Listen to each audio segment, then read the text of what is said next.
India Pentecost ദൈവസഭ PYPയുടെ കൊട്ടാരക്കര മേഖലയുടെ പ്രഥമ കൺവെൻഷൻ അതിൻ്റെ ആദ്യ ദിവസം ദൈവവചനം ശുശ്രൂഷിപ്പാൻ ലഭിച്ച ഈ സന്ദർഭം വലിയ പദവിയായിട്ട് കരുതുകയും ദൈവത്തെ മഹത്വപ്പെടുത്തുകയും ചെയ്യുന്നു. ഇന്നേ ദിവസം ഈ ശുശ്രൂഷയ്ക്ക് എന്നെ ക്ഷണിച്ച PYPയുടെ ചുമതലപ്പെട്ട എല്ലാവരും, വിശേഷിച്ച പ്രസിഡന്റ്, സെക്രട്ടറി, മറ്റ് എക്സിക്യൂട്ടീവ് അംഗങ്ങൾ, ഓരോ സെൻറ്ററിലുമുള്ള PYPയുടെ ചുമതലപ്പെട്ടവർ, എല്ലാ PYP അംഗങ്ങൾ, വിശേഷിച്ച് ഇന്ന് രാത്രിയിലെ ഈ ശുശ്രൂഷ ദൈവസന്നിധിയിൽ പ്രാർത്ഥിച്ച് ഭാരമേൽപ്പിച്ച എല്ലാവരും വളരെ ബഹുമാനിക്കുന്ന ആദരണീയ കർത്തദാസൻ ബഹുമാനപ്പെട്ട ബെഞ്ചമിൻ വർഗീസ് അവർകൾ, അപ്പോൾ തന്നെ കൊട്ടാരക്കര സെൻറ്ററിൻ്റെ ചുമതല വഹിക്കുന്ന ഓസുടിച്ചാൻ, പത്തനാപുരം സെൻറ്ററിൻ്റെ ചുമതല വഹിക്കുന്ന കർത്തദാസൻ, കുണ്ടറ സെൻറ്റർ, നിലമേൽ സെൻറ്റർ, നമ്മൾ ചാത്തന്നൂർ സെൻറ്റർ, അതുപോലെ തന്നെ ബഹുമാനപ്പെട്ട മരുത്തനാൽ പാസ്റ്റർ അവർകൾ, കുന്നത്തൂർ സെൻറ്റർ, ഇപ്പം അങ്ങ് തെറ്റിപ്പോവും.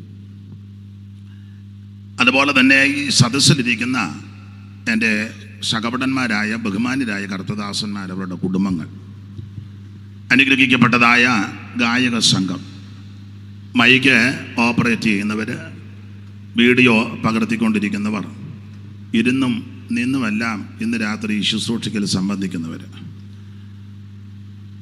ദൂരത്തിരുന്ന് ഇപ്പോൾ ഈ ശുശ്രൂഷ ആരെങ്കിലും കാണുകയോ കേൾക്കുകയോ ചെയ്യുന്നെങ്കിൽ അങ്ങനെയുള്ളവർ, ഇതിന് ശേഷമായിട്ട് ആരെങ്കിലും ഇത് കാണുകയോ കേൾക്കുകയോ ചെയ്യുന്നെങ്കിൽ അങ്ങനെയുള്ളവർ, എല്ലാവർക്കും ക്രിസ്തുയേശുവിൻ്റെ നിസ്തുല്യ നാമത്തിൽ ഈ സാന്തികൾ വന്ദനം ചൊല്ലുന്നു. എല്ലാവരെയും ദൈവം അനുഗ്രഹിക്കട്ടെ. വളരെ ബന്ധപ്പെട്ട ഇന്ന് രാത്രിയിൽ വന്നത്, ഇന്നലെ ഈ സമയത്ത് അങ്ങ് ഉടുപ്പിക്കപ്പുറം എന്നാർപുരം എന്ന് പറയുന്ന സ്ഥലത്തായിരുന്നു കൺവെൻഷൻ. അത് രാത്രിയിൽ 10:30 തീർന്നപ്പം പിന്നെ അവിടുന്ന് രാത്രിയിൽ 5 മണിക്കൂർ യാത്ര ചെയ്ത് മംഗലാപുരത്ത് വന്നു. അവിടുന്ന് പിന്നെ ക്ഷേമത്തോടെ വന്നത്. ഉറങ്ങിയിട്ടൊന്നുമില്ല, 2 ദിവസമായിട്ട് ഉറങ്ങിയിട്ടില്ലെങ്കിലും എൻ്റെ ക്ഷീണമുണ്ട്. നിങ്ങളുടെ വിലപ്പെട്ട പ്രാർത്ഥന ചോദിക്കുന്നു. ഈ ദിവസങ്ങളിലൊക്കെ നിരന്തരമായി പലയിടങ്ങളിൽ കർത്താവിനെ സാക്ഷിപ്പാൻ ദൈവം സാവകാശവും ഭാഗ്യവും തരുന്നു. അതോർത്ത് ദൈവത്തിന് മഹത്വം.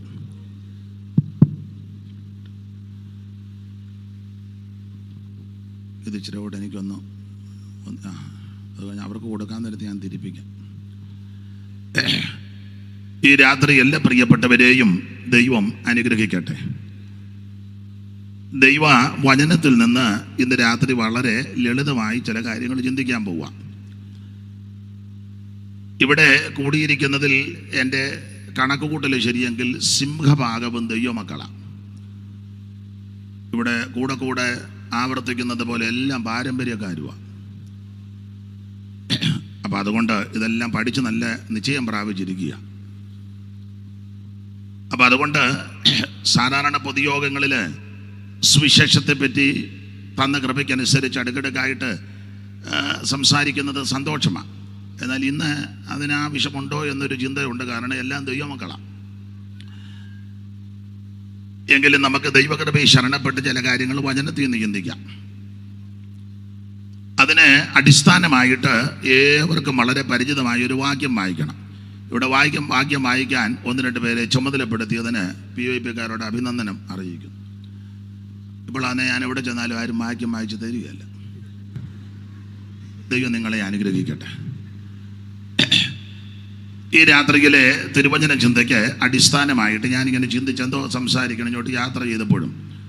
അപ്പോൾ ഈ മേഖലയുടെ PYPയുടെ പ്രഥമ കൺവെൻഷനാണ്. അപ്പോൾ നിങ്ങൾക്ക് ഒത്തിരി പ്ലാനുമൊക്കെ ഉണ്ട്.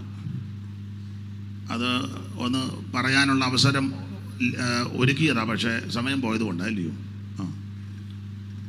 അപ്പോൾ ഒത്തിരി ആഗ്രഹങ്ങളും അവസരങ്ങളും ഒക്കെ ഉണ്ടല്ലോ. അപ്പോൾ അതിനോട് ചേർന്ന് ഒരു ചെറിയ ചിന്ത വചനത്തിൽ നിന്ന്. എല്ലാവർക്കും വളരെ പരിചിതമായ ഒരു തിരുവെഴുത്ത് വായിക്കണം. 20-ാം സങ്കീർത്തനം 4-ാം വാക്യം. സങ്കീർത്തനം എല്ലാവർക്കും പരിചിതമായ സങ്കീർത്തനമാണ്. 20-ന്റെ 4 പെട്ടെന്ന് എന്റെ ഹൃദയത്തിലെ ആഗ്രഹം അവൻ നിനക്ക് നൽകട്ടെ. മതി മതി മതി. PYP-കാരുടെ ഹൃദയത്തിലെ ആഗ്രഹമെല്ലാം ദൈവം നൽകട്ടെ. അവരുടെ മാത്രമല്ല, ഇന്ന് രാത്രി ഇവിടെ കൂടപ്പെട്ടിരിക്കുന്ന എല്ലാവരുടെയും ഹൃദയത്തിലെ ആഗ്രഹം ദൈവം നിറവേറ്റി തരട്ടെ. ഈ വാക്യത്തെ അടിസ്ഥാനമാക്കി ലളിതമായിട്ട് 1-2 കാര്യങ്ങൾ ചിന്തിക്കുക. ഞാനിവിടെ പേടിച്ചാ നിൽക്കുന്നത്, എല്ലാവരുടെ ഇരിപ്പും നോട്ടവും ഒക്കെ കണ്ടിട്ട്. നിങ്ങളുടെ വിലപ്പെട്ട പ്രാർത്ഥന ചോദിക്കുന്നു. ഒരിക്കൽ കൂടി നമ്മുടെ കരവും ശബ്ദവും ഉയർത്തി ദൈവത്തെ മഹത്വപ്പെടുത്താം. ശക്തിയോടെ ദൈവത്തെ സ്തുതിച്ചാട്ടെ.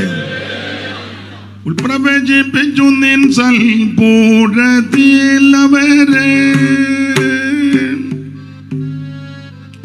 ഉൾപ്രവേശിപ്പിച്ചു നിൻ സൽപുരത്തിലവരെ, ഉൾപ്രവേശിപ്പിച്ചു നിൻ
ദരിദ്രരായവർ നിൻ സമ്പാദിതജനം കടന്നു പോകും വരഞ്ഞു.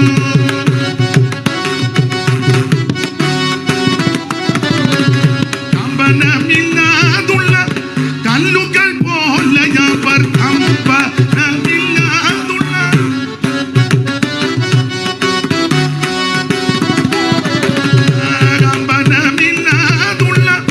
കല്ലുകൾ പോലെയവർ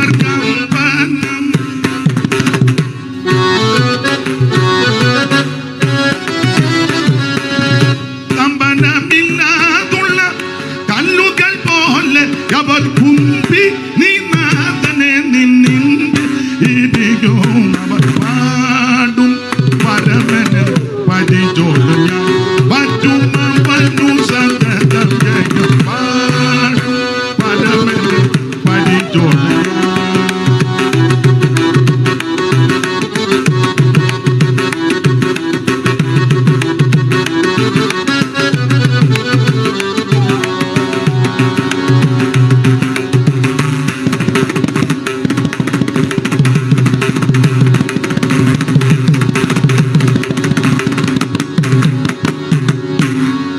നമ്മുടെ കരമുയർത്തി ഒരിക്കൽ കൂടി ദൈവത്തെ മഹത്വപ്പെടുത്താം. ഈ രാത്രി എല്ലാ പ്രിയപ്പെട്ടവരെയും ദൈവം അനുഗ്രഹിക്കട്ടെ. ഇന്ന് രാത്രിയിലെ തിരുവചന ചിന്തയ്ക്ക് അടിസ്ഥാനമായിട്ട് വായിച്ചത് ഏവർക്കും വളരെ പരിചിതമായ ഒരു തിരുവെടുത്താണ്. 20-ാം സങ്കീർത്തനം 4-ാം വാക്യം. മോളെ ഒന്നുകൂടെ വായിച്ചു. നിന്റെ ഹൃദയത്തിലെ ആഗ്രഹം. മോടെ പേരെന്തുവാ? ജിസ്റ്റി. ജിസ്റ്റി, നല്ല പേര്. അപ്പുറം ഇരിക്കുന്ന രണ്ടും നല്ല പേരാ. ആയിക്കോട്ടെ, എനിക്ക് പ്രശ്നമൊന്നുമില്ല. ഒന്നും പറയരുതെന്ന് ആ പുള്ളി പറഞ്ഞതിൻ്റെ അർത്ഥം. ഞാനൊന്നും പറയത്തില്ല. ജെയിംസ് സാറിനെ കണ്ടു. ദൈവം അനുഗ്രഹിക്കട്ടെ. വന്ദനം. എല്ലാ ബഹുമാനരായ പ്രിയപ്പെട്ടവർക്കും ഒരിക്കൽ കൂടി വന്ദനം. 20-ാം സങ്കീർത്തനം അതിൻ്റെ 4-ാം വാക്യം ഏവർക്കും വളരെ പരിചിതമായ തിരുവെടുത്താണ്. നിന്റെ ഹൃദയത്തിലെ ആഗ്രഹം അവൻ നിനക്ക് നൽകട്ടെ.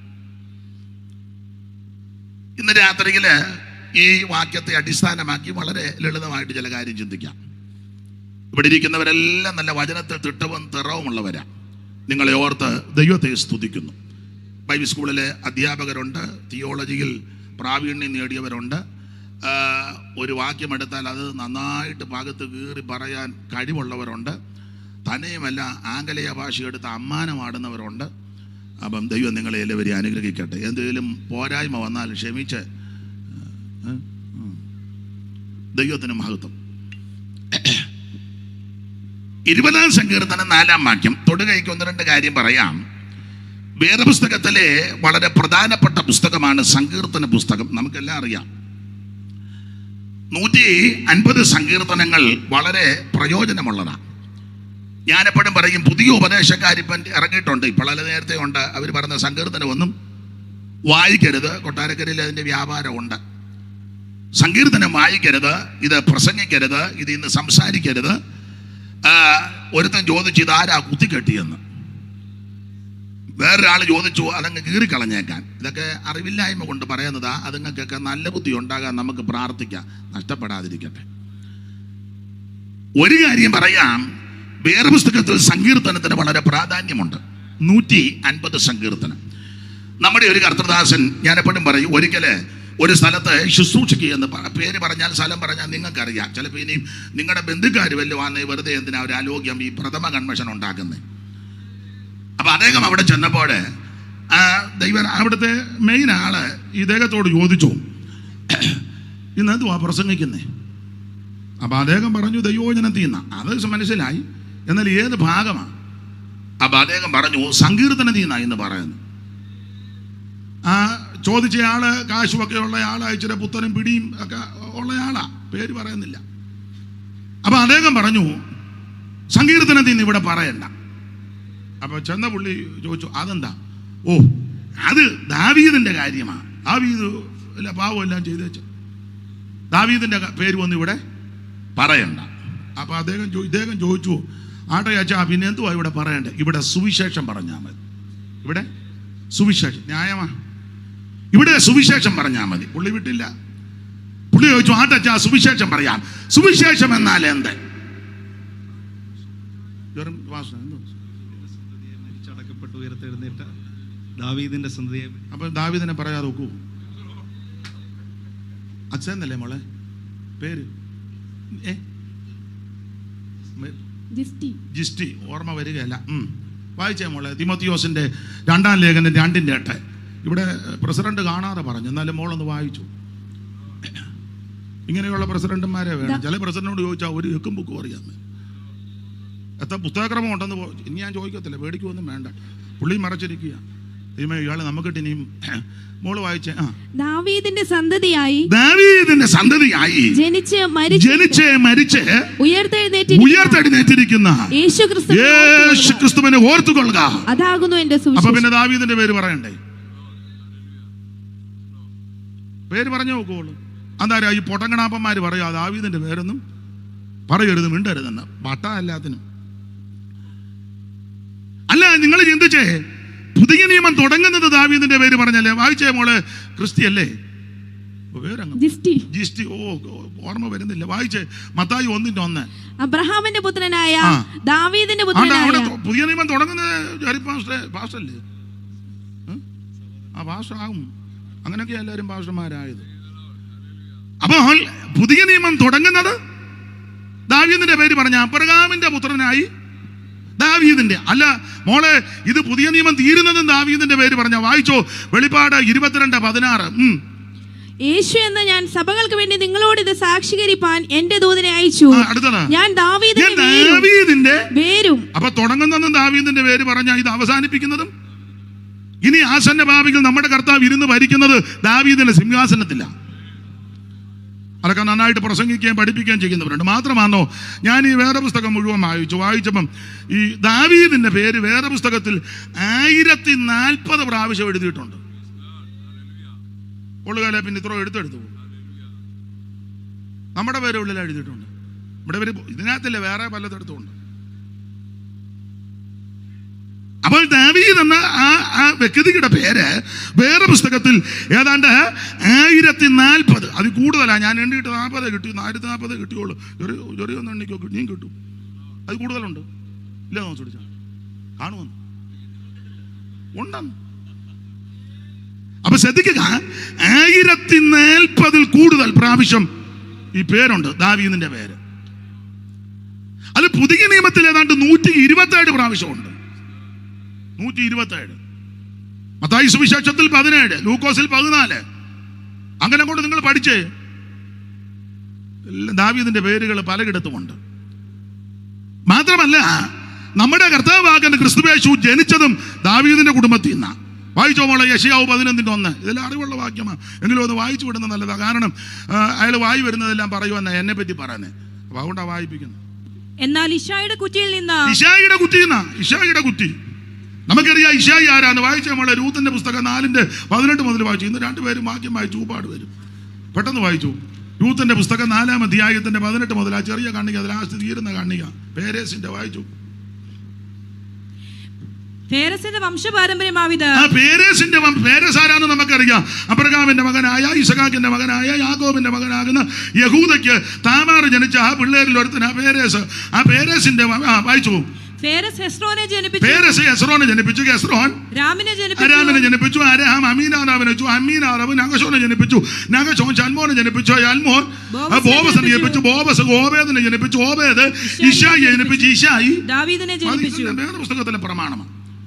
അപ്പൊ ശ്രദ്ധിക്കുക. അന്നാരുമായി വിവരദോഷികൾ പറയുക ഇതൊന്നും പറയരുതെന്ന്. നമുക്ക് എല്ലാവരും ഈ മേലക്കാരെല്ലാം പ്രാർത്ഥിക്കണം, ഇങ്ങനെയുള്ള വിവരദോഷികൾക്ക് നല്ല ബുദ്ധി പ്രാർത്ഥിക്കും, നഷ്ടപ്പെടാതിരിക്കട്ടെ. ഒരു കാര്യത്തോടെ പറഞ്ഞ ആ ഭാഗം അങ്ങ് വിടാം. ഒത്തിരി കൊണ്ട് പറയാൻ. ലോകരക്ഷകനാകുന്ന നമ്മുടെ ക്രിസ്തു യേശു രക്ഷിതാവ് അവിടുന്ന് മനുഷ്യവർഗത്തിന്റെ പാപത്തിന് പരിഹാരത്തിന് സ്വർഗമഹിമകൾ വെടിഞ്ഞ് ഈ ഭൂമിയിലേക്ക് വന്നത് മരിക്കാൻ. ഞാൻ എപ്പോഴും പറയും, യേശു ക്രിസ്തുവിന്റെ മരണം എല്ലാവരുടെയും മരണം പോലല്ല. ഈ മരണം വിശേഷപ്പെട്ട മരണമാ. എപ്പോഴും ഞാൻ പറയുന്ന കാര്യമാ. ജനനം വിശേഷപ്പെട്ടതാ, മരണവും വിശേഷപ്പെട്ടതാ. എന്താ യേശുവിന്റെ ജനനത്തിന്റെ വിശേഷത? തിരുവെടുത്ത് പറഞ്ഞതുപോലെ അവിടുന്ന് ജനിച്ചത്. റോമാലേഖന 1-ാം അധ്യായത്തിന്റെ 1-ാം വാക്യത്തിൽ ഒരു പരാമർശം കൊണ്ട് ചടിയിടാന്ന് വായിക്കാമെങ്കിൽ ഇന്ന് പെട്ടെന്ന് പറയാം.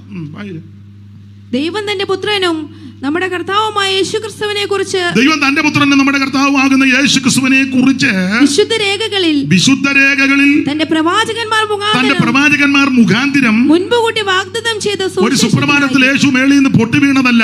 ഇത് പ്രവാചകന്മാർ മുഖാന്തരം നൂറ്റാണ്ടുകൾക്ക് മുമ്പ് ദൈവം തമ്പുരാൻ കുറിച്ചു വെച്ചതാണ്. അങ്ങനെയാ ക്രിസ്തു ജനിച്ചത് നമുക്കറിയാം. എവിടെ ജനിക്കും? ബേത്ലഹേമിൽ.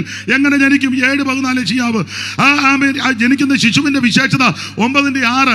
ആ ശിശുവ് ഭക്ഷിക്കുന്നത് അതോ 7:14. ആമൻ ഏത് കുടുംബത്തിൽ നിന്ന്? 11:1 ഇശായിയുടെ കുറ്റിയിൽ നിന്ന്. എന്തായിരിക്കും ശുശ്രൂഷ? 9:1. അതൊക്കെ നമുക്കറിയാം. അതുകൊണ്ട് കൊട്ടാരക്കരക്കാരെയൊന്നും പഠിപ്പിക്കേണ്ട കാര്യമില്ല, എല്ലാവരും പഠിച്ചിരിക്കുക. അപ്പൊ അതുകൊണ്ട് തിരുവെടുത്ത് പറഞ്ഞതുപോലെ അവിടെ നീ ഭൂമിയിലേക്ക് ജനിച്ചത്. അപ്പോൾ അങ്ങനെ കർത്താവാകുന്ന ക്രിസ്തുയേശു ജനിച്ചത്, അവിടുത്തെ തിരുജനനം വിശേഷപ്പെട്ട ജനനമാണ്. എല്ലാവരുടെയും ജനനം പോലല്ല യേശുവിൻ്റെ തിരുജനനം. നമുക്കറിയാം കർത്താവ് ജനിക്കുന്ന സമയത്ത് ആ ജനനവാർത്ത അറിയിക്കാൻ, ഞാൻ എപ്പോഴും പറയും, നിങ്ങൾക്കും അറിയാം, ജനനവാർത്തയൊന്ന് അറിയിക്കാൻ ദൈവം തമ്പുരാൻ ഒരു ദൂതനെ അങ്ങോട്ട് വിട്ടു. ഒരു ദൂതനെ ആദ്യം വിട്ടു. ഒരു ദൂതനെ വിളിച്ചു വെച്ച് പറഞ്ഞു, താഴോട്ട് എന്ന് യേശു ജനിച്ചെന്ന് പറഞ്ഞേക്കാൻ പറഞ്ഞു. ആ ഒരു ദൂതൻ ഇങ്ങോട്ട് വന്ന് ആട്ടിടയന്മാർ ഉറങ്ങിക്കിടക്കുക. അവരോട് പറഞ്ഞു, എഴുന്നേക്ക്, നിങ്ങൾക്കായിട്ടൊരു ശിശു. മോളെ വായിച്ചേ, മോളെ 2:8 ലൂക്കോസ്, പെട്ടെന്ന് വായിച്ചു. അന്ന് ആ പ്രദേശത്തെ ഇടയന്മാർ രാത്രിയിൽ ആട്ടിൻകൂട്ടത്തെ കാവൽ കാത്ത് വെളിയിൽ പാർത്തിരുന്നു. മോനെ കോൺലസ് ഉണ്ട്, എനിക്കൊന്ന് തരണേ, ഉണ്ടെങ്കിൽ. അപ്പോൾ കർത്താവിന്റെ ഒരു ദൂതൻ അവരുടെ അരികെ നിന്നു. അപ്പൊ കർത്താവിന്റെ ഒരു ദൂതൻ അവരുടെ അരികിൽ നിന്ന് കർത്താവിന്റെ തേജസ് അവരെ ചുറ്റി മിന്നി. പിന്നെ അവർ ഭയപരവശരായി. ദൂതൻ അപ്പൊ ഏകവചനമാ. ഒരു ദൂതൻ എന്ന് ആദ്യം പറഞ്ഞു, ഇപ്പോൾ വായിച്ചു ദൂതൻ, ഏകവചനം. അപ്പോൾ ദൂതൻ അവരോട് ഭയപ്പെടേണ്ട, സർവ്വജനത്തിനും ഉണ്ടാകുവാനുള്ള ഒരു മഹാ സന്തോഷം ഞങ്ങൾ നിങ്ങളോട് സുവിശേഷിക്കുന്നു. പിന്നെ കർത്താവായ ക്രിസ്തു എന്ന രക്ഷിതാവ് ദാവീദിന്റെ പട്ടണത്തിൽ നിങ്ങൾക്കായി. അപ്പൊ യേശുവിന്റെ തിരുപ്പിറവി ഈ മാനവജനതയോട് അറിയിക്കാൻ വേണ്ടി സർവജ്ഞനായ ദൈവം ചെയ്തത് ആദ്യം ഒരു ദൂതനെ അങ്ങോട്ട് വിട്ടു. നമ്മുടെ ജനനം പറയാൻ ഏത് ദൂതനാ വന്നേ? പിന്നെ ആ ക്ലാസിനെ കൂടെ ഇങ്ങനെ നോക്കുന്ന നേഴ്സ് പറഞ്ഞു, കഴിഞ്ഞു. ഉടനെ നമ്മള് കൊച്ചെന്തുവാ? ഉടനെ അവര് പറഞ്ഞു പെണ്ണ്. എല്ലാരും അല്ല, ചിലര് പെണ്ണ്, ചിലക്ക് ഇഷ്ടമല്ല, അല്ലെങ്കിൽ ആണ്. ഉടനെ അടുത്ത ചോദ്യം, എത്ര കിലോ ഉണ്ട്? തൂക്കി വെക്കാനാണോ? കേട്ടാ ഉടനെ എത്ര കിലോ ഉണ്ടെന്ന്. ഞാൻ കൈയോടെ തന്നെ വിൽക്കാനാ. അപ്പൊ എന്റെയും നിങ്ങളുടെയൊക്കെ ജനന വാർത്ത ഇങ്ങനെയൊക്കെ അറിയിച്ചതും അറിഞ്ഞതും. എന്നാൽ യേശുക്രിസ്തുവിന്റെ ജനന വാർത്ത അറിയിക്കാൻ ദൈവം ആദ്യം ഒരു ദൂതനെ അങ്ങോട്ട് വിട്ടു. ഈ ഒരു ദൂതൻ വന്ന് ജനന വാർത്ത പറഞ്ഞുകൊണ്ടിരിക്കുമ്പോൾ അടുത്തത് ഒരു സംഘം ദൂതനെ ദൈവം വിട്ടു. 13-ാം വാക്യം. പെട്ടെന്ന് സ്വർഗീയ സൈന്യത്തിന്റെ ഒരു സംഘം ഒരു സംഘം ദൂതനോട് ചേർന്ന് ദൈവത്തെ പുകഴ്ത്തി. ഈ ദൈവത്തെ പുകഴ്ത്തുമ്പോ അങ്ങനെയൊക്കെയാ, വിഘടിച്ചിരുന്ന് പുകഴ്ത്തരുത്. ഉടക്കുണ്ടാക്കി ദൈവത്തെ മഹത്വപ്പെടുത്തരുത്. ഇത് തൊമ്മനയമ്മ ചാണ്ടി മുഴുകും പാനല് ഗ്രൂപ്പിസം എന്ന് ചെല്ലരുടെ ജീസസ്. ദൈവത്തെ സ്തുതിക്കുമ്പോൾ യോജിച്ച് ചേർന്ന് വേണം ദൈവത്തെ സ്തുതിക്കാൻ. ഞാൻ വിവരിക്കുന്നില്ല, വിഷയം അതല്ലല്ലോ. ദൂതനോട് ചേർന്ന് ദൈവത്തെ പുകഴ്ത്തി. അത്യുന്നതങ്ങൾ ദൈവത്തിന് മഹത്വം. ഭൂമിയിൽ ദൈവപ്രസാദമുള്ള മനുഷ്യർക്ക് വിവരിക്കുന്നില്ല കർത്താവിന് മഹത്വം. യേശുക്രിസ്തുവിന്റെ തിരുജനനം അറിയിക്കുവാൻ സർവജ്ഞനായ ദൈവം തമ്പുരാൻ ചെയ്തത് ഈ വാർത്ത അറിയിക്കാൻ ആദ്യം ഒരു ദൂതനെ വിട്ടു. ആ ഒരു ദൂതൻ വന്നത് പറഞ്ഞുകൊണ്ടിരിക്കുമ്പോൾ ഒരു സംഘം ദൂതനെ. ഒരു സംഘം എന്ന് പറഞ്ഞാൽ എത്രയുണ്ടെന്നൊന്നും അവിടെ എഴുതിയിട്ടില്ല. ദൈവത്തിന്റെ രഥങ്ങൾ 1000 കോടി ദൂതന്മാരാ. എൻ്റെ ഒരു ഭാവനയെ ഞാനങ്ങ് ചിന്തിക്കുക, കണക്കവിടെ എഴുതാത്തത് കൊണ്ട് ദൈവത്തിന് മഹത്വം. ആ തിരുജനനം നടന്ന സ്ഥലത്തിന്റെ മുകളിലായിട്ട് ആകാശമണ്ഡലം മുഴുവൻ അങ്ങ് ദൂതന്മാരാ. എല്ലാവരും ദൈവത്തെ മഹത്വപ്പെടുത്തുക. ഈ ദൂതൻ എന്ന് പറഞ്ഞാൽ നമ്മളെ പോലെ ചളുങ്ങിയിരിക്കുന്നൊന്നുമല്ല. നമ്മുടെ ആ ഇരിപ്പ് കണ്ട ദൂതൻ പേര് പത്രോസൊക്കെ കൊടുക്കുന്ന ശക്തിയും ബലവുമേറിയ ദൂതന്മാർ. ഒരു ദൂതനോട് ദൈവം പറഞ്ഞ അശൂർ പാളയത്തിലോട്ട് അവന് ഒറ്റയാടി 1,85,000. വേറെ ദൂതനോട് പറഞ്ഞ് പീറ്റർ ജയിലിൽ കിടക്കുക, അങ്ങോട്ടൊന്നും ചെയ്യല്ല. പീറ്ററിൻ്റെ വിലാപ്പുറത്തടിച്ച് പുള്ളി അവിടെ അടിച്ചെങ്കിൽ എഴുന്നേക്കുള്ളൂ. ചെറിയ അടിക്കൊന്നും പുള്ളി എഴുന്നേക്കുന്ന ആളല്ല. വിലാപ്പുറത്തടിച്ചു. ഒന്നാം കാവലും രണ്ടാം കാവലും ഇരുമ്പ് വാതിൽ സ്വതവേ തുറന്നു. രണ്ടുപേരും പുറത്തിറങ്ങി. ദൂതനോട് പറഞ്ഞു ശുശ്രൂഷ തീർന്നില്ല, പാലസിലോട്ട് പോയിക്കോളാൻ പറഞ്ഞു. പാലസ് ചെന്നിട്ട് പുള്ളിക്കിട്ടൊരടി. അറിയാമല്ലോ ദൂതൻ ചെയ്തത്. ദാനിയേൽ ഒരിക്കൽ പറഞ്ഞു, രാജാവേ, സിംഹങ്ങൾ എനിക്ക് കേടുവരുത്താതിരിക്കാൻ എൻ്റെ ദൈവം തൻ്റെ ദൂതനെ വിട്ടെന്ന. പ്രാർത്ഥിക്കുന്ന ജീവിക്കുന്ന ദൈവമക്കൾക്ക് വേണ്ടി ദൈവം ദൂതനെ ഇറക്കും. അപ്പൊ ഇങ്ങനെയുള്ള ദൈവദൂതന്മാരാ നമുക്ക് കാവലായിട്ട് നിൽക്കുന്നത്. ദൈവത്തിന് സ്തോത്രം. ഇച്ചിരൂടെ കൂട്ടിത്തരാമോ മോനെ? വലിയ സങ്കടമാണല്ലോ കൂട്ടുന്നു.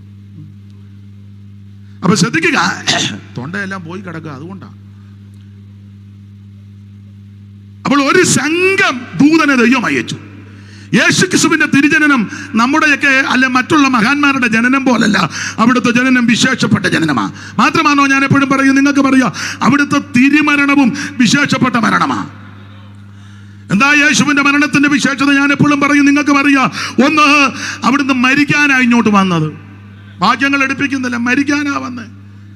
ഞാൻ നിങ്ങളും എല്ലാം ജീവിക്കാൻ വന്നവരാ. ഇരിപ്പ് കാണുമ്പോൾ അറിയാം. അതല്ലേ 9 ബൈബിളിന്റെ സിപ്പിടും. കാരണം ഇത് കഴിഞ്ഞ ഗുളിക തിന്നണം, ഇഞ്ചക്ഷൻ എടുക്കണം, കറക്റ്റ് ടൈമിൽ ഇത് എടുക്കണം. എടുത്തില്ലേ ആള് താഴെ വീഴും. നമ്മൾ ചോദിക്കുക, എന്നെ എതിർത്തി കുറച്ച് ആളോട് ജീവിക്കണമെന്ന്. അത് കുറ്റമൊന്നുമല്ല. അപ്പോൾ ചില പറഞ്ഞു ഉറക്കെ കൈ അടിക്കരുത്. ഡോക്ടർ പറഞ്ഞ അധികം ശരീരം ഇളകരുതെന്ന്. അതിന് കുറച്ച് ആളുകൂടെ അടിക്കണ്ട. അവിടെ ഇരുന്നു. ഒടുവിൽ ഇങ്ങനെ അടിക്കുന്ന കാണാം. അതെപ്പോഴും പിന്നെ അടിക്കേണ്ടി വരും. ഇപ്പോഴാണെ പാട്ട് പാടുമ്പോൾ അതൊക്കെ ആണെങ്കിലും ഒന്ന് അടിച്ചാൽ മതി. അപ്പൊ ചുരുക്കി പറഞ്ഞാൽ യേശുക്രിസ്തു ഈ ഭൂമിയിലേക്ക് വന്നത്, ഒന്ന്, അവിടുന്ന് മരിക്കാനായി ഇങ്ങോട്ട് വന്നത്.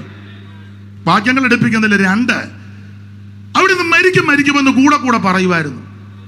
നമ്മൾ മരിക്കുമെന്ന് കൂടെ പറയത്തുമില്ല. വല്ലവരും പറയണം നമുക്ക് വലിയ പേടിയല്ല, ചോദിച്ചാൽ തൃപ്തിയില്ല.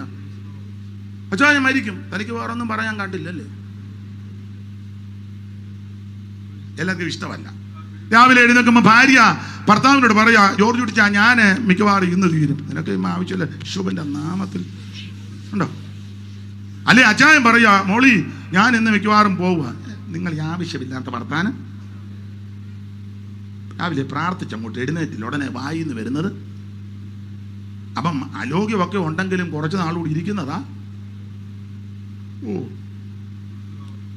പണ്ട് ഞങ്ങളുടെ അവിടെ ഒരു തള്ള മരിച്ചപ്പോൾ അമ്മായിയമ്മ മരുമകൾ കൂടെ ഗുസ്തിയാ. തള്ള നല്ല വണ്ണമുള്ള തള്ളയാണ്. അവരങ്ങ് മരിച്ചു. ചട്ടയും മുണ്ടുമ്പോൾ കൊടുത്ത് നല്ലൊരു അഴകാ. എന്ന് ഈ മരുമകളുമായിട്ട് ഗുസ്തിയാ. അങ്ങ് ഇരിക്കുമ്പോൾ ഈ അമ്മ അങ്ങ് മരിച്ചു. അപ്പം അയലത്തെ വീട്ടിലെ അമ്മ 2 ദിവസം കഴിഞ്ഞപ്പോൾ അങ്ങോട്ട് ചെന്നപ്പോൾ ഈ മരുമകൾ ഇങ്ങനെ ഇരിക്കുക.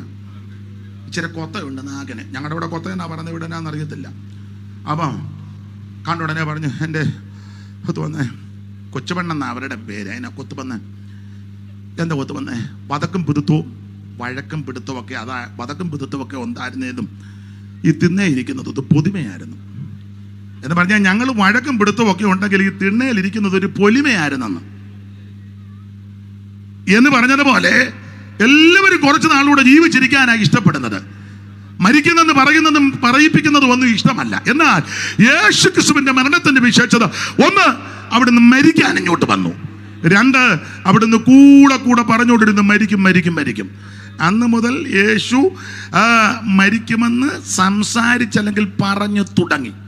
പറഞ്ഞു നിർത്തിയെന്നല്ല, പറഞ്ഞ് തുടങ്ങി. അങ്ങനെ വാക്യം.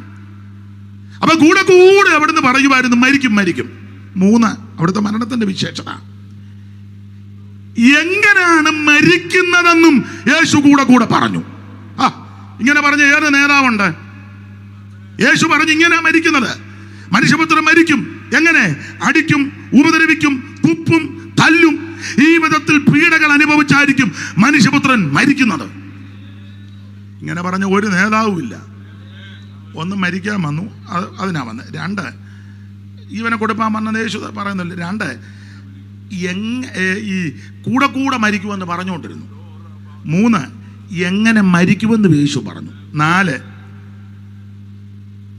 എവിടെ വെച്ചാ മരിക്കുന്നെന്ന് യേശു പറഞ്ഞു. അങ്ങനെ എഴുതി, യെരുശലേമിൽ. ഇങ്ങനെ ആരും പറഞ്ഞിട്ടില്ല. ഇവിടെ ഇരിക്കുന്നവർക്ക് പറയാൻ പറ്റുമോ ഞാൻ തൃക്കണ്ണമംഗലി വെച്ചാ മരിക്കുന്നെന്ന്? നോട്ടോ ഇരിപ്പം കണ്ടിട്ട് മിക്കവാറും മെഡിക്കൽ കോളേജിലാകാനാ സാധ്യത. ലക്ഷണം കണ്ടിട്ട് ഒന്നും വരാതിരിക്കട്ടെ. എന്നാൽ യേശുക്രിസ്തു കൃത്യമായിട്ട് പറഞ്ഞു, യെരൂശലേമിൽ വെച്ചാ മരിക്കുന്നത്. ഞാൻ ആരും പറഞ്ഞിട്ടില്ല. 5, ആരാണ് ഈ മരണത്തിന്റെ ഉത്തരവാദികൾ, പിന്നിൽ പ്രവർത്തിക്കുന്നവർ? അത് യേശു പറഞ്ഞു.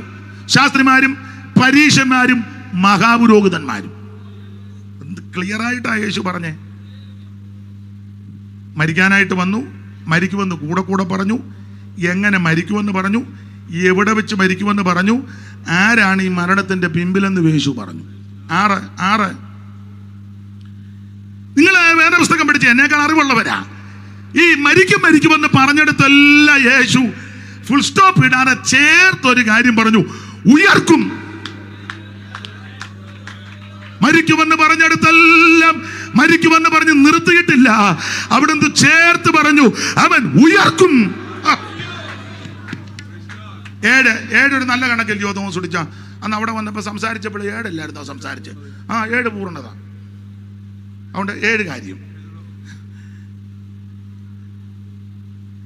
ഉയർക്കുമെന്ന് പറഞ്ഞെടുത്തല്ല, ഇങ്ങനെ എപ്പോഴേലും ഉയർക്കുമെന്നല്ല, 3-ാം ദിവസം ഉയർക്കും. പറഞ്ഞെടുത്തെല്ലാം വളരെ ക്ലിയർ ആയിട്ട് യേശു പറഞ്ഞു, എപ്പോഴേലും ഉയർക്കുമെന്നല്ല, അവിടുന്ന് 3-ാം ദിവസം ഉയർക്കും. ഇന്ന് രാത്രി ആ ഉയർത്തെഴുന്നേറ്റ കർത്താവ് നമ്മുടെ നടുവിലുണ്ട്. അതാ ഞാൻ പറഞ്ഞ, എല്ലാവരുടെയും ജനനവും എല്ലാവരുടെയും മരണം പോലല്ല യേശുവിന്റെ ജനനവും മരണവും. TK പാടി ഒരു പാട്ടിന്റെ ഒരു വരി, ഉന്നത ദൈവനന്ദനുലകിൽ വന്നിത കന്യാജാതനായി, ഇന്നോളം ഒരാൾ വന്നില്ലിതുപോൽ അന്നവതാരം നിസ്തുലം.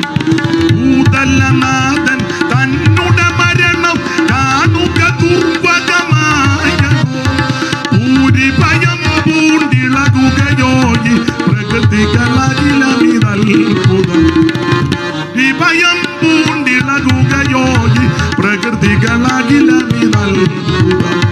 പാറ പിളർന്നു പാരിളകന്നു പാമനം തീറുകയായി തിരുശീലയുതൽ നേരം സൂര്യനിരുന്നു. കീറുകയായി തിരുശീലയുതൽ നേരം സൂര്യനിരുന്നു. എന്തോരത്ഭുത പുരുഷൻ ക്രിസ്തു തന്റെ മഹിമാനിസ്തുലം. എന്തോരത്ഭുത പുരുഷൻ ക്രിസ്തു തന്റെ മഹിമാനിസ്തുലം. കരമുയർത്തി കർത്താവിന് മഹത്വം കൊടുക്കാൻ ആട്ടെ മുൻപോട്ട് പോകാം. അപ്പോൾ ഈ സങ്കീർത്തനത്തിന് ഒത്തിരി പ്രാധാന്യമുണ്ട്. നമ്മുടെ വിഷയത്തിലേക്ക് വരിക. അങ്ങനെയുള്ള നമ്മുടെ കർത്താവ് മനുഷ്യവർഗത്തിന്റെ പാപത്തിന്റെ പരിഹാരത്തിന് വേണ്ടി മരിച്ചു. അപ്പോൾ അറിയാമല്ലോ നിങ്ങൾക്ക്, മരിക്കുന്ന സമയത്തും ദാവീദിന്റെ സങ്കീർത്തനം പാടിയാ മരിച്ചത്. എന്റെ ദൈവമേ, എന്റെ ദൈവമേ, ഏലോകി ഏലോകി. എന്നാ തർക്കം ഇരിക്കുന്നത്? സങ്കീർത്തനത്തിന് പ്രാധാന്യമുണ്ട്. അവിടുന്ന് തിരുമരണം കൈവരിക്കുമ്പോഴും എന്റെയും നിങ്ങളുടെയും പാപത്തിന് പരിഹാരത്തിന് വേണ്ടി അവിടുന്ന് മരിക്കുമ്പോഴും ദാവീദ് പാടിയ സങ്കീർത്തനം ചൊല്ലിയ അവിടുന്ന് തിരുമരണം കൈവരിച്ചത്. ഒരു വരി പാടറിയാൻ, ഏലോകി ഏലോകി ലമ്മാ ശബക്താനി, ഏലോകി ഏലോകി ലമ്മാ ശബക്താനി. കാണുന്നു ഞാൻ കാൽവരി മാമല ക്രൂശിൽ തൻ മുൻപിലാ.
വിശേഷതകൾ പറഞ്ഞതേ ഉള്ളൂ. ഇവരെല്ലാം വളരെ അറിവും ജ്ഞാനവും ഉള്ളവരാ. ദൈവത്തിന്റെ മഹത്വം. പുതിയ നിയമം ആരംഭിക്കുന്നത് ദാവീദിന്റെ പേര് പറഞ്ഞ, അവസാനിക്കുന്നത് ദാവീദിന്റെ പേര് പറഞ്ഞ, 1040 പരം പ്രാവശ്യം ദാവീദിന്റെ പേര് വേദപുസ്തകത്തിലുണ്ട്. അതിൽ 127 കൂടുതൽ പുതിയ നിയമത്തിലുണ്ട്. മാത്രമല്ല, നമ്മുടെ കർത്താവാകുന്ന ക്രിസ്തുയേശു തിരുമരണം കൈവരിക്കുമ്പോൾ ദാവീദ് എഴുതിയ സങ്കീർത്തനം പാടിയ അവിടുന്ന് ആമേൻ ജീവനെ ഏൽപ്പിച്ചു കൊടുത്തത്. മാത്രമാണോ, ഉയർത്തെഴുന്നേറ്റ ക്രിസ്തു എമ്മവസിലേക്ക് പോയ ശിഷ്യന്മാർക്ക് പ്രത്യക്ഷനായി. യേശു ക്രിസ്തു പലർക്കും പ്രത്യക്ഷനായി. കൊരിന്ത്യലേഖനത്തിൽ നമ്മൾ വായിക്കുന്നത് ആ പ്രത്യക്ഷതയെ പറ്റി ലിസ്റ്റ് ഇട്ടിട്ടുണ്ട്. മോളെ ഒന്ന് വായിച്ചേര് പെട്ടെന്ന്. കൊരിന്ത്യർക്ക് എഴുതിയ 1 ലേഖനം 15:3. എല്ലാവർക്കും അറിവുള്ള വാക്യമെങ്കിലും ഒന്ന് വായിച്ചു. ക്രിസ്തു നമ്മുടെ പാപങ്ങൾക്ക് വേണ്ടി തിരുവെഴുത്തുകളിൻ പ്രകാരം മരിച്ച് അടക്കപ്പെട്ട് തിരുവെഴുത്തുകളിൻ പ്രകാരം 3-ാം നാൾ ഉയർത്തെഴുന്നേറ്റു. അവിടുന്ന് തിരുവെടുത്ത് പറഞ്ഞതുപോലെ മരിച്ചു അടക്കപ്പെട്ട് തിരുവെടുത്ത് പറഞ്ഞ പോലെ 3-ാം ദിവസം അവിടുന്ന് ഉയർത്ത് കേഫാവിനും പിന്നെ 12 പ്രത്യക്ഷനായി. അപ്പൊ എന്റെ ഭാഷയിൽ പറഞ്ഞാൽ പത്രോസിന് 2 പ്രാവശ്യം പ്രത്യക്ഷപ്പെട്ടു.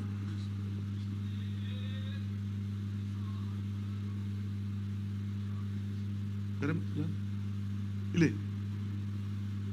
എത്രയിലും പ്രത്യക്ഷപ്പെട്ട പുള്ളിക്ക് 2 പ്രാവശ്യം. ഒന്നുകൂടെ വായിച്ചേ മോളെ. 3-ാം നാൾ ഉയർത്തെഴുന്നേറ്റ് കേഫാവിനും അത് ഈ പീറ്ററാ. കേഫാവിനും പിന്നെ 12 അപ്പൊ മന്ത്രിവരിപ്പെട്ട ആളാന്നല്ലോ കേഫ. അപ്പൊ 2 പ്രാവശ്യം പത്രോസിന്. അതെന്തിനാ 2 പ്രാവശ്യം പ്രത്യക്ഷപ്പെട്ട്? ഇപ്പൊ ഇതേ ചോദിക്കുക, തനിക്ക് എന്നോട് മാത്രമോ ചോദിക്കാനുള്ളെന്ന സന്തോഷം കൊണ്ട് ചോദിക്കുന്ന ആ പ്രസിഡന്റിനോട്. പിന്നെ പ്രസിഡന്റ് എന്ന് പറഞ്ഞാൽ ചെറിയ ആളാണ്. കേഫാവിന് 2 പ്രാവശ്യം പ്രത്യക്ഷപ്പെട്ടു. അതിന് കാരണമുണ്ട്. നമ്മൾ ഇടയ്ക്ക് കയറി എനിക്ക് ഒത്തിരിയും കാര്യം പറഞ്ഞാൽ കൊള്ളാമെന്നുണ്ട്. എങ്കിലും ഞാൻ സമയത്ത് നിർത്താം. നിങ്ങൾ ചെല്ലം പറയാ കിളക്കം തുടങ്ങിയതേ ഉള്ളൂ എന്ന് ചിന്തിക്കേണ്ട. കൃത്യസമയത്ത് പറയാവുന്നിടത്തോളം പറയും. ഈ പത്രോസിനെ കർത്താവ്, ഞാൻ എപ്പോഴും പറയും, പത്രോസിനെ കർത്താവ് നോട്ടം ഇട്ടതാ. അതിനായി 2 പ്രാവശ്യം പ്രത്യക്ഷപ്പെട്ട് യേശു പത്രോസിനെ ഈ കർത്താവ് നോട്ടം ഇട്ടാൽ നിന്നെ സൂക്ഷം പിടിച്ചിരിക്കും. എവിടെ പോയാലും തെളിവ്. യേശുക്രിസ്തു തിരുവെടുത്ത് പറഞ്ഞതുപോലെ ഭൂമിയിൽ ജനിച്ച് 12-ാമത്തെ വയസ്സിൽ ദൈവാലയത്തിൽ ചെന്നു. ശാസ്ത്രിമാരുടെയും പരീക്ഷന്മാരുടെയൊക്കെ നാവടഞ്ഞു. അവർ ഭയങ്കര ജ്ഞാനമാണെന്നൊക്കെ പറഞ്ഞു. 12-ാം വയസ്സിങ്കൽ യേശുവേ നീ നിന്റെ തന്തതല്ലയോ ഒരുമിച്ചിരകേകം സാമ്പ്രതി പതിച്ച വീട് കണ്ട ശാസ്ത്രി വൈദ്യരോട് ധർമ്മഭാഷണം നടത്തിയേ മോദിച്ചു നീ സിയോൻ മണവാളനെ ശ്രീ നരപതിയേ സിയോൻ മണവാളനെ.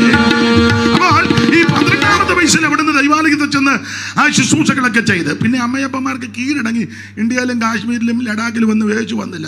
ഇവനെല്ലാം ഭ്രാന്ത. പതിവ് പോലെ ദൈവാലയത്തിൽ ചെന്ന പുസ്തകത്തിൽ വായിക്കാം. പിന്നെ എങ്ങനെയാടാ കാശ്മീരി വരുന്നത്? ബെവടക്കേടെല്ലാം പിടിച്ചു. അത് പോട്ടെ, അത് ബെവരദോഷികളോട് പറഞ്ഞിട്ടും.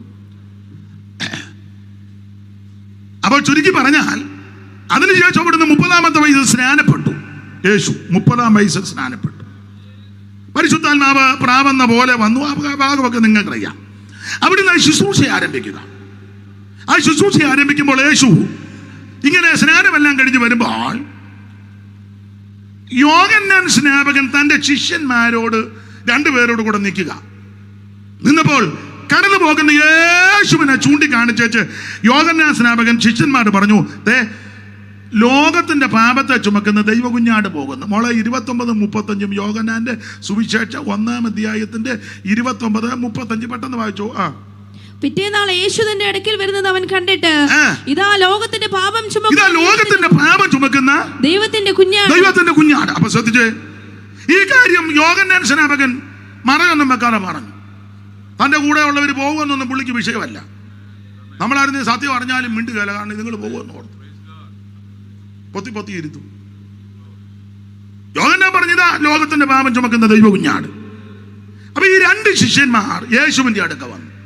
അതിൽ ഒരുത്തൻ പത്രോസിന്റെ സഹോദരൻ അന്ത്രയോസ. നിങ്ങൾക്കറിയാം. ഇവർ വന്ന് യേശുവിനെ കണ്ടു. എൻ്റെ ഭാഷയെ പറഞ്ഞ ജീവിതത്തിൻ്റെ സിംഹഭാഗവും മാറി സമയത്തായി യേശുവിനെ കാണുന്നത്. അവിടെ ഒരു ടൈം പറഞ്ഞിട്ടുണ്ട്, 10 മണി. മോളെ അവിടെ ഒരു ടൈമുണ്ട്, 10 മണി നേരം വന്ന. അപ്പോൾ ഏകദേശം 10 മണി എന്നാ കണ്ടോ കുഞ്ഞെ? അപ്പോൾ ഏകദേശം 10 മണി നേരമായിരുന്നു. 10 മണി. അവിടുത്തെ 10 മണി എന്ന് പറയുമ്പോൾ ഇവിടുത്തെ ഏകദേശം 4 മണിയാന്ന് തോന്നുന്നല്ലോ. തോസ് പിടിച്ച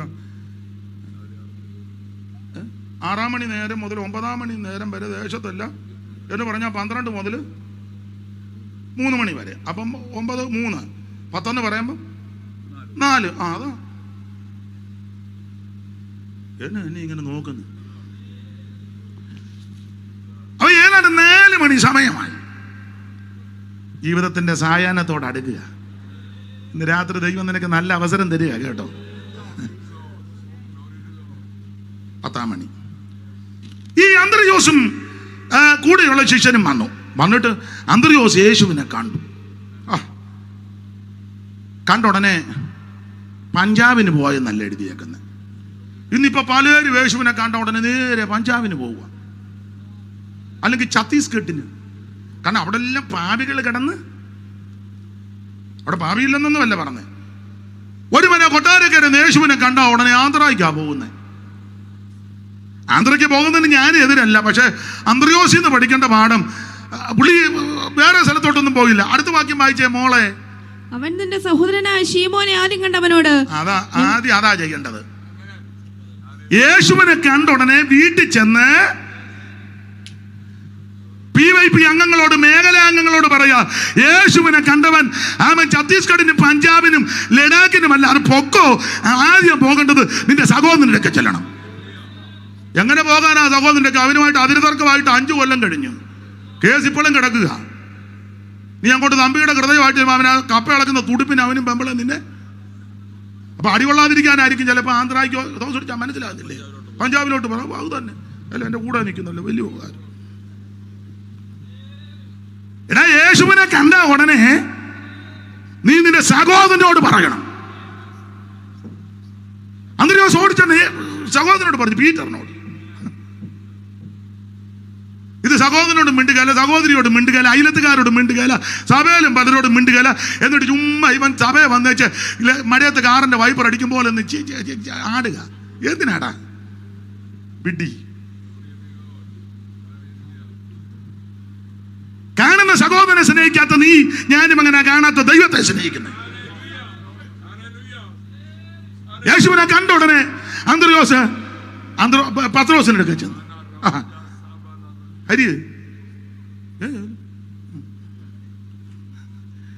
പത്രോസിന്റെ അടുക്കൽ ചെന്ന് വായിച്ച മോളെ. ഞങ്ങൾ മശീഹയെ എന്ന് വെച്ചാൽ ക്രിസ്തുവെ കണ്ടെത്തിയിരിക്കുന്നു. യേശു ക്രിസ്തുവിനെ കണ്ടു. ഞാൻ വിശദീകരിച്ചു പോകുന്നില്ല. ഇത് യഹൂദയിൽ വെച്ച ഈ സംഭവം. അപ്പൊ യേശുവിനെ കണ്ടു, പത്രോസും കണ്ടു. പക്ഷെ ഈ പത്രോസ് ഒരു സമർപ്പണത്തിലേക്ക് വരുന്നില്ല. പുള്ളി കണ്ടു, കുഴപ്പമില്ല, നല്ല ആളാ കേട്ടോ, 6 അടി പൊക്കൂ, 10 നെഞ്ചു വിരിവും, നല്ല കാര്യമൊക്കെയാ പുള്ളി പറയുന്നത്. ഇങ്ങനെയാണെന്നല്ലോ പലർക്കും യേശുവിനെ പറ്റി തരക്കേടില്ല. കാണാനുമൊക്കെ പുള്ളിയുടെ വീടോട് പുള്ളി കൊള്ളാം, ഇങ്ങനെ വേണം സംസാരിക്കാൻ, നല്ല അഭിപ്രായമാണ്. പക്ഷെ ഒരു സമർപ്പണത്തിൽ വരുന്നില്ല. അപ്പൊ യേശു ഈ കുഞ്ഞുങ്ങളുടെ ഇടയിൽ എവിടെ പോകണം? എവിടെ കിടക്കും? ഇവനിപ്പോ 2 വട്ടോ, ഇനി നിന്നെ ഞാൻ എൻ്റെ PYP ഒക്കെ ഞാൻ. അപ്പൊ ശ്രദ്ധിച്ചേ, യേശു ക്രിസ്തുവിനെ പത്രോസ് കണ്ടു. കണ്ടിട്ട് പുള്ളി ഒന്ന് സമർപ്പിക്കാൻ മനസ്സില്ല. കണ്ടുവെച്ച് പുള്ളി അങ്ങ് പോയി. യേശു വിട്ടില്ല. ഒരുവനെ യേശു ഉന്നം വെച്ചാൽ, ഒരുവനെ യേശു ദൃഷ്ടി വെച്ചാൽ, നീ എവിടെ പോയാലും ടൈമാകുമ്പോൾ ദൈവം നിന്നെ അവൻ കൊണ്ടുവരും. ദൈവത്തിന്റെ വിശ്വസ്തതയ്ക്ക് സ്തോത്രം. ഞാൻ വിശദീകരണത്തിലോട്ട് പോകുന്നില്ല, നിങ്ങൾക്കൊക്കെ എന്നെ വചനത്തിട്ടമുള്ളവരാ. പീറ്റർ അങ്ങ് പോയി, സമർപ്പിച്ചില്ല. യേശു പുറകെ പോയി. യേശു നേരെ ഗലീലയിലെ കവർന്നഭൂമിയിലോട്ട് പോയി. പുള്ളിയുടെ വീട് അവിടെ. ഏതാണ്ട് 80 മൈൽ നടന്നു. പീറ്ററാ ഉന്നം. 80 മൈലോളം യേശു നടന്ന്. ആദ്യം കാണുന്നത് യഹൂദയിൽ വെച്ചാ. അവിടെയൊക്കെ പോയിട്ടുള്ള ആളല്ലേ, പല ദിവസം ഞാൻ പോയായിരുന്നു. നമുക്കൊന്ന് പോവാം, കൺവെൻഷൻ എല്ലാം കഴിയട്ടെ. അച്ഛൻ എല്ലാം പോയിച്ചിരിക്കുക. അച്ഛൻ പോയോ? നമുക്ക് എല്ലാം കൂടെ ഒന്ന് ഒന്നിച്ച് പോവാം. ഇക്കൈക്ക് പോകുന്നതാണ് നല്ലത്. അവന്മാർ പിന്നെയും വന്നു.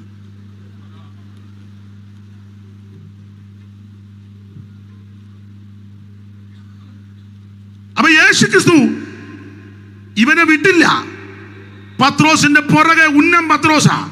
ഇന്ന് രാത്രി ചിലരെ കർത്താവ് ഉന്നം വെച്ചിട്ടുണ്ട് സുവിശേഷ വേലയ്ക്ക് വേണ്ടി, കർത്താവിന്റെ വേലയ്ക്ക് വേണ്ടി.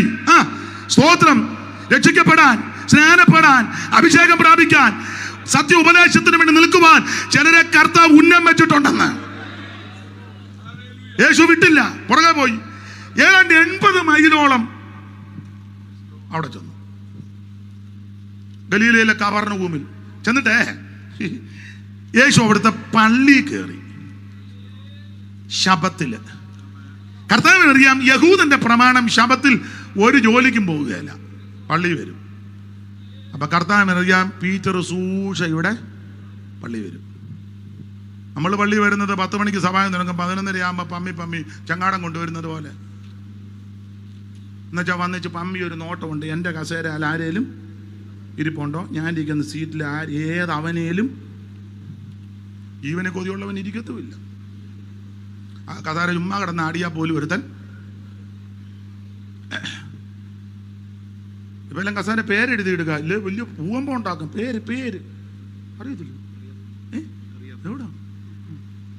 പറയൊന്നും വേണ്ട. ദൈവത്തിന് മഹത്വം. കർത്താവ് സൂക്ഷിച്ച പള്ളിയിൽ ചെന്നു. കർത്താവിനറിയാം പീറ്റർ ഇവിടെ വരും. ദൈവത്തിന് മഹത്വം. പള്ളിയിൽ ചെന്ന് തിരുവെടുത്ത് കൊടുത്തു. യേശു തിരുവെടുത്തെടുത്തു, തുറന്നു. ദരിദ്രന്മാരുടെ സുവിശേഷം വരുമ്പോൾ കർത്താവിനെ എന്നിട്ട് ഒടുവിൽ പറഞ്ഞതാ, ഇന്ന് ഈ തിരുവെടുത്തിന് നിവൃത്തി വന്നു. അതിൻ്റെ അർത്ഥം പള്ളിയിലിരുന്ന എല്ലാവരുടെയും കണ്ണ് അവൻ്റെ മേൽ ലാവണ്യമാക്ക് ആശ്ചര്യപ്പെട്ടു. എല്ലാവരും നോക്കി. ഈ തിരുവെടുത്തിന് നിവർത്തി വന്നെന്ന് പറഞ്ഞാൽ ഞാൻ മിശിഹായ, ഞാൻ ക്രിസ്തുവാ. അത് പത്രോസ് അവിടെ ഇരുന്ന് കേട്ടു. ആദ്യം ഒന്ന് കേട്ട് സമർപ്പിച്ചില്ല, ഇപ്പം വീണ്ടും കേട്ടു, സമർപ്പിക്കുന്നില്ല. നേരിട്ട് അവിടെ കർത്താവ് ഒരു അത്ഭുതം ചെയ്തു. അശുദ്ധാത്മാവുള്ളൊരു മനുഷ്യൻ സൗഖ്യം കൊടുത്തു, ശാസിച്ചു. പീറ്റർ സമർപ്പിക്കുന്നില്ല, വിട്ടില്ല യേശു. യേശു നേരെ പീറ്ററിന്റെ വീട്ടിലോട്ട് പോയി. അങ്ങനെ ഇരിക്കുന്നത്. അവൻ പള്ളിയിൽ നിന്ന് ഇറങ്ങി. മോളെ അങ്ങനല്ലേ മോളെ മർക്കോസിന്റെ സുവിശേഷം 1-ാം അധ്യായത്തിന്റെ 29 അല്ലേ? ഒന്ന് വായിച്ചേ മോളെ, ആ കണ്ണിക തുടങ്ങുന്നിടത്ത്. അനന്തരം അവന്റെ ശ്രുതി വേഗത്തിൽ ഗലീല നാടെങ്ങും പരന്നു. അനന്തരം അവൻ പള്ളിയിൽ നിന്ന് ഇറങ്ങി യാക്കോബും യോഹന്നാനുമായി ശീമോന്റെയും അന്ത്രയോസിന്റെയും വീട്ടിൽ വന്നു. ശീമോന്റെയും അന്ത്രയോസിന്റെയും വീട്ടിൽ വന്നു. പത്രോസിന്റെ വീട്ടിൽ ചെന്നു. അടുത്തത്, അവിടെ ശീമോന്റെ അമ്മാവിയമ്മ പനി പിടിച്ച് കിടന്നിരുന്നു.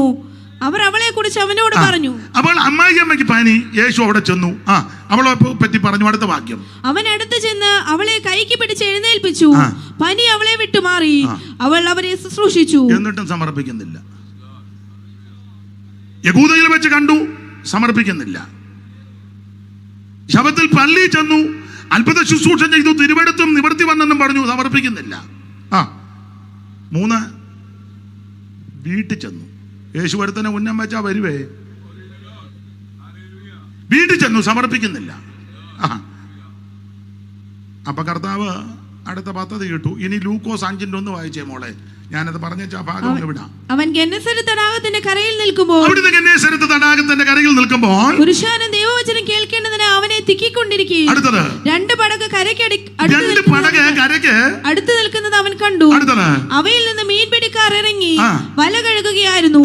ആ പടകുകളിൽ ശീമോനുള്ളതായ ഒന്നിൽ അവൻ കയറി. ശീമോന്റെ പടകിൽ യേശു കയറി. കരയിൽ നിന്ന് അല്പം നീക്കണമെന്ന് അവനോട് അപേക്ഷിച്ചു. കരയുമായുള്ള ബന്ധം ഒന്ന് വിച്ഛേദിക്കണം. ആ ബന്ധം കൊണ്ടാണല്ലോ സമർപ്പിക്കാത്ത. പല നൂലാമാല പോലെ ബന്ധം കിടക്കല്ല ഇതിലെ സമർപ്പിക്കാത്ത. എത്ര കൺവെൻഷന് കൂടി, എത്ര മേഖലാ കൺവെൻഷന് കൂടി, ഡിസ്ട്രിക്ട്, സെന്ററ്, ലോക്കല്, മിറ്റം മുതലാ കൺവെൻഷൻ. ഇനിയിപ്പോൾ പെരക്കാത്ത കൺവെൻഷൻ വരും. ഇപ്പം മിറ്റത്ത് കൺവെൻഷനാ. ഇനിയും വരും പെരക്കാത്ത കൺവെൻഷൻ. കാരണം അയാളും പെമ്പിളയും പിള്ളേരും, അതാ പെരക്കാത്ത കൺവെൻഷൻ. വരും എഴുതി കിട്ടോ, കുറിച്ചിട്ടോ. ഞാനങ്ങ് വലിയ പ്രവാചകനൊന്നും അല്ലെങ്കിൽ പറയാം. പെരക്കാത്ത കൺവെൻഷനെ, മിറ്റത്ത് കൺവെൻഷനെ, അടുക്കള കൺവെൻഷനെ, ആട്ടെ. അപ്പൊ ഈ കരയുമായുള്ള ബന്ധം ഒന്ന് വിച്ഛേദിക്കണം. അടുത്തത്, അങ്ങനെ അവൻ പടകിലിരുന്ന് പുരുഷാരത്തെ ഉപദേശിച്ചു. അടുത്തത്, സംസാരിച്ചു തീർന്നപ്പോൾ അവൻ ശീമോനോട് ആഴത്തിലേക്ക് നീക്കി മീൻപിടുത്തത്തിന് വലയിറക്കുവിനെന്ന് പറഞ്ഞു. ഈ ശിമോനോട് യേശു പറഞ്ഞു, എന്നോടോ നിങ്ങളോടോ, നമ്മൾ ശിമോന്റെ സ്ഥാനത്താണെന്ന് പറയും, ഈ അറിയാവുന്ന പണി ചെയ്താൽ മതി, നിനക്ക് തടിപ്പണിയാ അറിയാവുന്ന, ആ പണി അങ്ങ് ചെയ്താൽ മതി. ഈ കൊല്ലക്കുടി കൊണ്ട് ഞങ്ങൾ പാരമ്പര്യമായിട്ട് ഇത്, എൻ്റെ ഗ്രാൻഡ് ഫാദറാണ് ഇത് തുടങ്ങിയത്. എത്ര മീനുണ്ടെന്നും അത് എവിടൊക്കെ ഉണ്ടെന്നും, വാളയാന്നോ ചാളയാന്നോ കൂരിയാന്നോ എന്തുവാന്നൊക്കെ ഞങ്ങൾക്കിതറിയാന്ന്. എന്നാ കുഞ്ഞുടിച്ചാ ഉള്ള കാര്യമായി പറയാന്ന്, ഞങ്ങൾക്കിത് അറിയാന്ന്. കുക്കു സാഹിബ് ഞങ്ങളുടെ വീട്ടിലല്ലയോ വന്നേ. ഉണ്ണുണ്ടി സാറ് കിടന്ന കാട്ടിൽ ഇപ്പോഴും ഞങ്ങൾ കിടക്കുന്നില്ലെന്നേ ഉള്ളു, വെച്ചിട്ടുണ്ട്. അതൊക്കെ നല്ല കാര്യം, അഭിനന്ദിക്കുന്നു. അപ്പൊ ഞങ്ങൾക്കിത് അറിയാന്ന്, എങ്ങനെ വീശണം, ഏത് വിധത്തിൽ വീശണം, എവിടെ മീനുണ്ട്, ഏത് മീനാണ്, അതൊക്കെ ഞങ്ങൾക്കറിയാം. അതുകൊണ്ട് നിനക്കിത് വല്ലതും അറിയാമോ? നിനക്ക് ആ കൂടെ ചിന്തയിടാൻ പഠിച്ച പണി ചെയ്താൽ മതി. പക്ഷെ പത്രോസ് അങ്ങനല്ല പറഞ്ഞേ. അവിടുന്ന് പറയാ, നിന്റെ വാക്കിന് വലയിറക്കാം. അതിന് കാരണം പറയാം. ഇതിക്ക് മുമ്പ് 2 പ്രാവശ്യം ഈ വാക്കിന്റെ ശക്തി അനുഭവിച്ചവനാ. ഒരിക്കൽ പള്ളിയിൽ വന്ന് അശുദ്ധാത്മാവിനെ ശാസിച്ചപ്പോൾ വിടുതൽ നടന്നു. അത് കണ്ടവനാ പത്രോസ്. 2 വീട്ടിൽ വന്ന് അമ്മായിയമ്മയുടെ കൈക്ക് പിടിച്ചപ്പോൾ അവളെ പനി വിട്ടുമാറി. അതുകൊണ്ട് പത്രോസിനറിയാം അവന്റെ വാക്കിന് ശക്തിയുണ്ട്. ഇന്ന് രാത്രി എന്നെ കേൾക്കുന്ന ദൈവ പൈതലേ, യേശുവിന്റെ വാക്കിന് ശക്തിയുണ്ട്. അവിടുന്ന് ഒരു വാക്ക് കൽപ്പിച്ചാൽ ഇന്ന് രാത്രി നിന്റെ മാറാരോഗത്തെ അടിച്ചു മാറ്റും, നിന്റെ സകല കെടുതികളും മാറ്റും. മനോഭാരത്തോടെ ദുഃഖത്തോടെ ഏതെങ്കിലും ഇന്ന് രാത്രി എന്നെ കേൾക്കുന്നെങ്കിൽ യേശു നിന്നെ വിടുവിക്കും. വീശി പെരുത്ത മീൻ കൂട്ടം. 2 വാചകമുണ്ട്. ഒന്ന്, വല കീറാറായി, സംഭ്രമമൊക്കെ പിടിച്ചു. അടുത്ത പദം ഒന്ന് വായിച്ചേ മോളെ, വിട്ടേക്കാം. അവർ മറ്റേ പടകിലുള്ള കൂട്ടാളികൾ വന്ന് സഹായിപ്പാൻ അവരെ മാടി വിളിച്ചു. അവർ വന്ന് പടക് 2 മുങ്ങുമാറാകുവോളം നിറച്ചു. ശീമോൻ പത്രോസ് അത് കണ്ടിട്ട് യേശുവിന്റെ കാൽക്കൽ വീണു. കർത്താവേ, ഞാൻ പാപിയായ മനുഷ്യനാകൊണ്ട് എന്നെ വിട്ടു പോകണമേ എന്ന് പറഞ്ഞു. സമർപ്പിച്ചു. 3 കാര്യമാണ് അതിൽ എഴുതിയേക്കുന്നത്. 1, യേശുവേ ഞാൻ പാപിയാണ്. ഇന്ന് രാത്രി എല്ലാവരും സമ്മതിക്കണേ.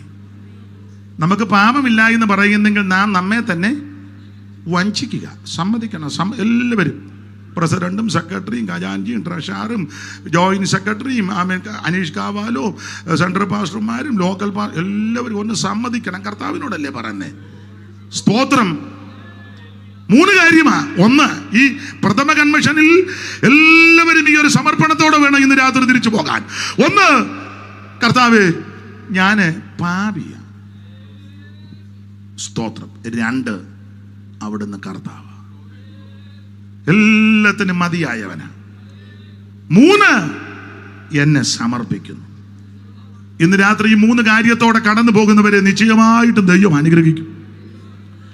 അപ്പൊ ഈ പത്രോസിന് 2 പ്രാവശ്യം യേശു പ്രത്യക്ഷപ്പെട്ടു. കേബാവിന് പിന്നെ പാന്തിരിവർക്ക് 2 പ്രാവശ്യം പ്രത്യക്ഷപ്പെടാനുള്ളതിന്റെ ഒരു കാരണം ദൈവത്തിന്റെ മഹത്വം. ആ ഈ വ്യക്തിപരമായിട്ട് പന്തിരിവരല്ല, കൂട്ടത്തിലല്ലാതെ പ്രത്യക്ഷപ്പെട്ടത് കടൽക്കരയെ വെച്ചാ.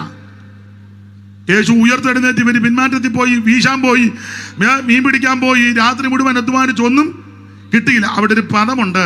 ആ പ്രത്യക്ഷപ്പെട്ടത് എപ്പോഴാന്ന് ചോദിച്ചാൽ അവിടെ യോഹന്നാൻ എഴുതിയിട്ടുണ്ട്, പുലർച്ചെ. പുലർച്ചെ യേശു പ്രത്യക്ഷപ്പെടാനുള്ളതിൻ്റെ ഒരു കാരണം ഒരു പുലർച്ചെയാ യേശുവിനെ തള്ളിപ്പറഞ്ഞു. ഒരു പുലർച്ചെ യേശുവിനെ തള്ളിപ്പറഞ്ഞു. അതുകൊണ്ട് വ്യക്തിപരമായിട്ട് കർത്താവ് ഒന്ന് പ്രത്യക്ഷപ്പെട്ട്, ഇങ്ങനെ യേശു ക്രിസ്തു നിരവധി പ്രാവശ്യം തന്റെ ശിഷ്യന്മാർക്ക് പ്രത്യക്ഷപ്പെട്ടു.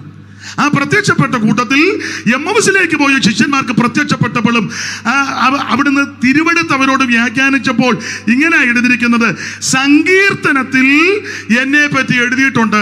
24:44 പെട്ടെന്ന് വായിക്ക്. ലൂക്കോസ് 24:44 അറിവുള്ള വാക്യമാ, എങ്കിലും ഒന്ന് വായിച്ചു.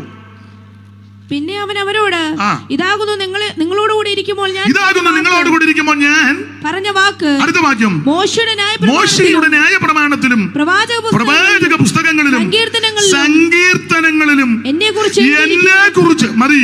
യേശുക്രിസ്തു നേരിട്ട് പറഞ്ഞതാ, സങ്കീർത്തനത്തിൽ എന്നെ പറ്റി എഴുതി. അതുകൊണ്ടാണ് ഞാൻ പറഞ്ഞ സങ്കീർത്തനത്തിന് പ്രാധാന്യമുണ്ട്. 2-ാം സങ്കീർത്തനം 12 മനപാഠമാണല്ലോ. അവൻ കോപിച്ചിട്ട് നിങ്ങൾ വഴിയിൽ വെച്ച് നശിക്കാതിരിക്കാൻ പുത്രനെ ചുംബിക്കണം. 40-ാം സങ്കീർത്തനം, ദൈവമേ നിന്റെ ഇഷ്ടം ചെയ്യുവാൻ ഞാൻ വരിക, പുസ്തക ചുരുളിൽ എന്നെ പറ്റി എഴുതിയിരിക്കുന്നു, യേശുവിനെ പറ്റിയാ. 22-ാം സങ്കീർത്തനം 11 മുതൽ തിരുമേശയ്ക്ക് വായിക്കുമല്ലോ, കഷ്ടമെടുത്തിരിക്കാൻ എന്നെ വിട്ട് അകന്നിരിക്കരുത്, സഹായിപ്പാൻ എനിക്ക് ആരുമില്ല, അനേകം കാളകൾ എന്നെ വളഞ്ഞു, ബാശാൻ കൂറ്റന്മാർ ബുഭുക്ഷയോടെ ഏറുന്ന സിംഹം പോലെ. അറിയാമല്ലോ, വിശ്വസിക്കേണ്ട, ഇതെല്ലാം യേശുവിനെ പറ്റിയാ. അപ്പൊ സങ്കീർത്തനത്തിന് വളരെ പ്രാധാന്യമുണ്ട്. എടുത്ത വാക്യത്തോട് പെട്ടെന്ന് കൂട് പുലർത്തി 2 കാര്യം പറയാ. നിന്റെ ഹൃദയത്തിലെ ആഗ്രഹം അവൻ നിനക്ക് നൽകട്ടെ. ഞാൻ ഇങ്ങനെ ആ വാക്യം സാധാരണ പറയുന്നത് PYPക്കാരും ദൈവദാസന്മാരും ദൈവമക്കളും ഒക്കെ ഉണ്ടല്ലോ. അതുകൊണ്ട് ഒരു നാണയത്തിന് 2 വശമുള്ളതുപോലെ ലളിതമായിട്ട് ഈ വാക്യത്തെ 2 വശമായിട്ട് തിരിക്കാം. ഹൃദയത്തിലെ ആഗ്രഹം അവൻ നിനക്ക് നൽകട്ടെ. അപ്പം ഇങ്ങനെ ചിന്തിച്ചു, ഹൃദയത്തിലെ ആഗ്രഹം നടന്നവരുമുണ്ട്, ഹൃദയത്തിലെ ആഗ്രഹം നടക്കാതെ പോയവരുമുണ്ട്. ഈ നടന്നവരെ പറ്റി ആദ്യം ചിന്തിച്ചേച്ച് നടക്കാതെ പോയവരെ പറ്റി ചിന്തിച്ച് യോഗം നിർത്തിയാൽ അതൊരു സുഖമല്ല. അപ്പം അതുകൊണ്ട് ആദ്യം നടക്കാതെ പോയ വ്യക്തിയെപ്പറ്റി ചിന്തിച്ചേച്ച് ഹൃദയത്തിലെ ആഗ്രഹം നടന്നയാളിനെ പറ്റി കൂടെ ചിന്തിച്ച് ഇന്ന് രാത്രി നിർത്താം. അത് കമ്പിവാചകം പോലെ എല്ലാം നിങ്ങൾക്കറിയാം. ദൈവത്തിന് മഹത്വം. ഹൃദയത്തിലെ ആഗ്രഹം നടക്കാതെ പോയ വ്യക്തികൾ ധാരാളം. ഞാൻ നടക്കാത്ത വ്യക്തികൾ ഒരു 7, നടന്നു വരും ഒരു 7 14 പോയിന്റ് എൻ്റെ കയ്യിലുണ്ട്. ഇപ്പം നിങ്ങൾ ചിന്തിക്കുക, നേരം പോയ നേരത്ത് താൻ 14 പറഞ്ഞു വെച്ചാൽ ഇവിടുന്ന് ഇല്ല. ഇരിപ്പം നോട്ടം കണ്ടിട്ട് ഒന്നുപോലും പറയാൻ തോന്നുന്നില്ല. എങ്കിലും 1-2 കാര്യം ശാന്തമായിട്ട്. ആദ്യം ഹൃദയത്തിലെ ആഗ്രഹം നടക്കാതെ പോയ വ്യക്തി. അറിയാം വായിച്ചോ, നല്ല ആഗ്രഹമാണ് പക്ഷേ നടന്നില്ല. വായിച്ചേ മോളെ, സംഖ്യാപുസ്തകം 23-ാം അധ്യായത്തിന്റെ 10-ാം വാക്യം പെട്ടെന്ന് വായിച്ചോ. എല്ലാവർക്കും മനപ്പാടമാണ്. ഇനി ബൈബിളൊന്നും തുറക്കണ്ട, അറിയാവുന്ന കാര്യമാണ്. ഈ നേരം പോയ നേരത്ത് ഇനി എന്നാ തുറക്കാനോ? ദൈവം യാക്കോബിന്റെ ധൂളിയെ ആർക്കെണ്ണാം, ഇസ്രായേലിന്റെ കാലാംശത്തെ ആർക്ക് ഗണിക്കാം? അടുത്തത്, ഭക്തന്മാർ മരിക്കും പോലെ ഞാൻ മരിക്കട്ടെ. ഭക്തന്മാർ മരിക്കുന്നത് പോലെ ഞാൻ മരിക്കട്ടെ. നല്ല ആഗ്രഹം. ഭക്തന്മാർ മരിക്കുന്നത് പോലെ ഞാൻ മരിക്കട്ടെ. എന്റെ ഉപദേശമാരെല്ലാം പറയുന്നത് ഞാൻ ഒന്നുകൂടെ കടമെടുക്കുക.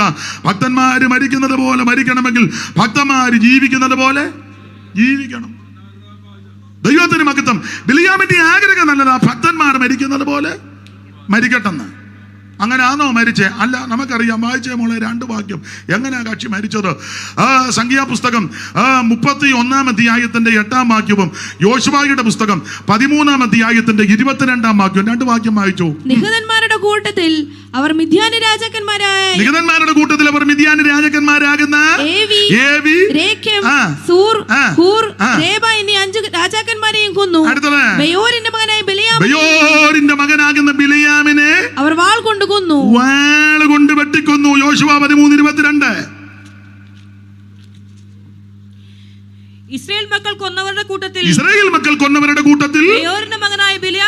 ബെയോരിന്റെ മകനാകുന്ന ബിലെയാം എന്ന പ്രശ്നക്കാരനെയും വാൾ കൊണ്ട് കൊന്നു.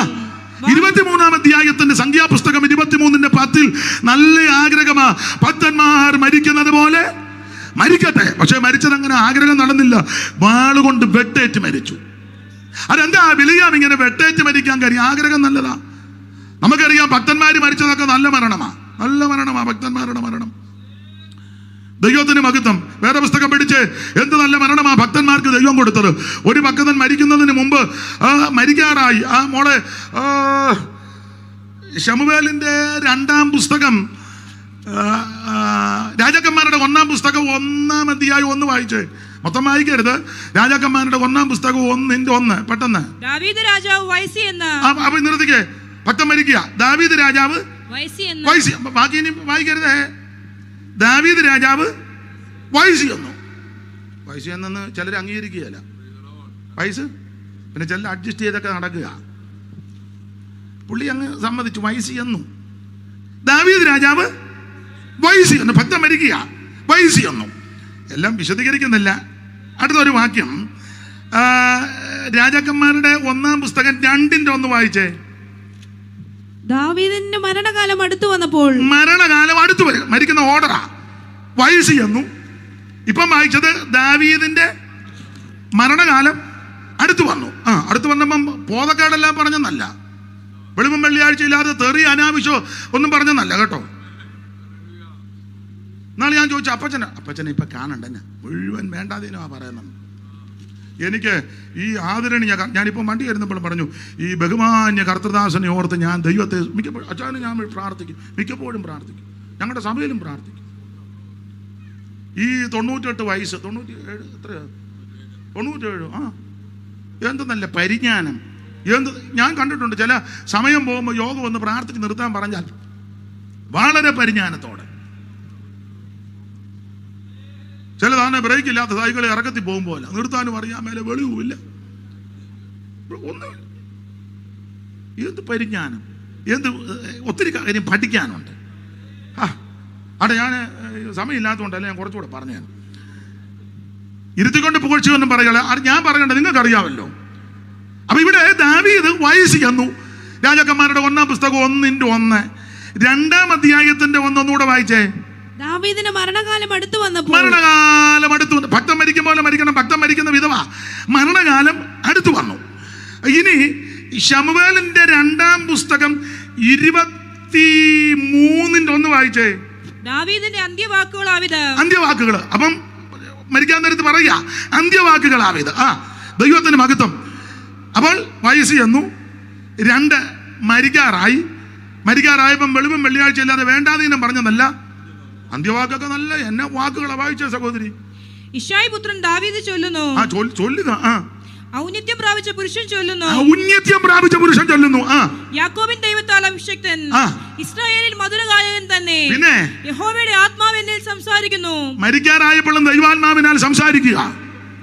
ഇതാ ഭക്തന്മാര് മരിക്കുന്നത്, ഇങ്ങനെ ഭക്തൻ മരിക്കുന്നത്. വയസ്സ് ചെന്നു, മരിക്കാറായി, മരണകാലം എടുത്തപ്പോൾ അന്ത്യവാക്യങ്ങൾ. 23 പഠിച്ച എന്നാ നല്ല പിള്ളേരുടെ ഭാഷയെ പറഞ്ഞ PYPക്കാരുടെ ഭാഷയെ പറഞ്ഞാൽ കിടിലൻ വാചകം. കിടിലൻ കുഴപ്പമില്ലല്ലോ, ഇരിക്കട്ടെ. ദൈവത്തിന് മഹത്വം. എന്നിട്ടോ എല്ലാം എടുക്കുന്നില്ല. എന്നിട്ടോ രാജാക്കന്മാരുടെ 1-ാം പുസ്തകം 2-ാം അധ്യായത്തിന്റെ 10-ാം വാക്യം. പിന്നെ ദാവീദ് തന്റെ പിതാക്കന്മാരെ പോലെ നിദ്ര പ്രാപിച്ചു. ഇങ്ങനെ ഭക്തൻ മരിച്ചത്, ഇങ്ങനെ ഭക്തന്മാര് മരിക്കുന്നേ. ബിലിയാം പറയാ, ഭക്തൻ മരിക്കുന്നത് പോലെ എനിക്ക് മരിക്കണം. ഭക്തൻ മരിക്കും പോലെ മരിക്കണമെങ്കിൽ ഭക്തൻ ജീവിക്കുന്നത് പോലെ ഏറെക്കുറെയെങ്കിലും ജീവിക്കണം. ബിലിയാം അങ്ങനെ മരിച്ചില്ല, വെട്ടുകൊണ്ട് മരിച്ചു. എന്നാ ബിലിയാം വെട്ടുകൊണ്ട് മരിക്കാൻ കാര്യം? അത് പറയാം. നിങ്ങൾക്കറിയാം ബിലിയാമിനെ പറ്റി 3 പദമാ പുതിയ നിയമത്തിൽ.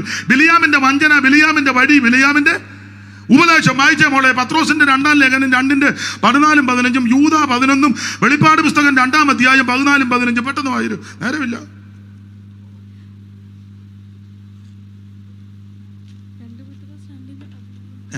പത്രോസിന്റെ 2-ാം ലേഖനം 2-ാം അധ്യായത്തിന്റെ 14-15 ഇടത്ത് വശത്ത് താഴെ. അവർ വ്യഭിചാരിണിയെ കണ്ട് രസിക്കുകയും. 15 വായിച്ചോ. അവർ നേർവഴി വെട്ടി തെറ്റി ബയോരിന്റെ മകനായ ബിലിയാമിന്റെ വഴി. യൂദാ 11. അവർ കയ്യിന്റെ വഴിയിൽ നടക്കുകയും കൂലി കൊതിച്ച് ബിലിയാമിന്റെ വഞ്ചനയിൽ തങ്ങളെ വഞ്ചന. വെളിപ്പാട് 2:14. എങ്കിലും നിന്നെക്കുറിച്ച് കുറഞ്ഞൊരു കുറ്റം പറവാനുണ്ട്.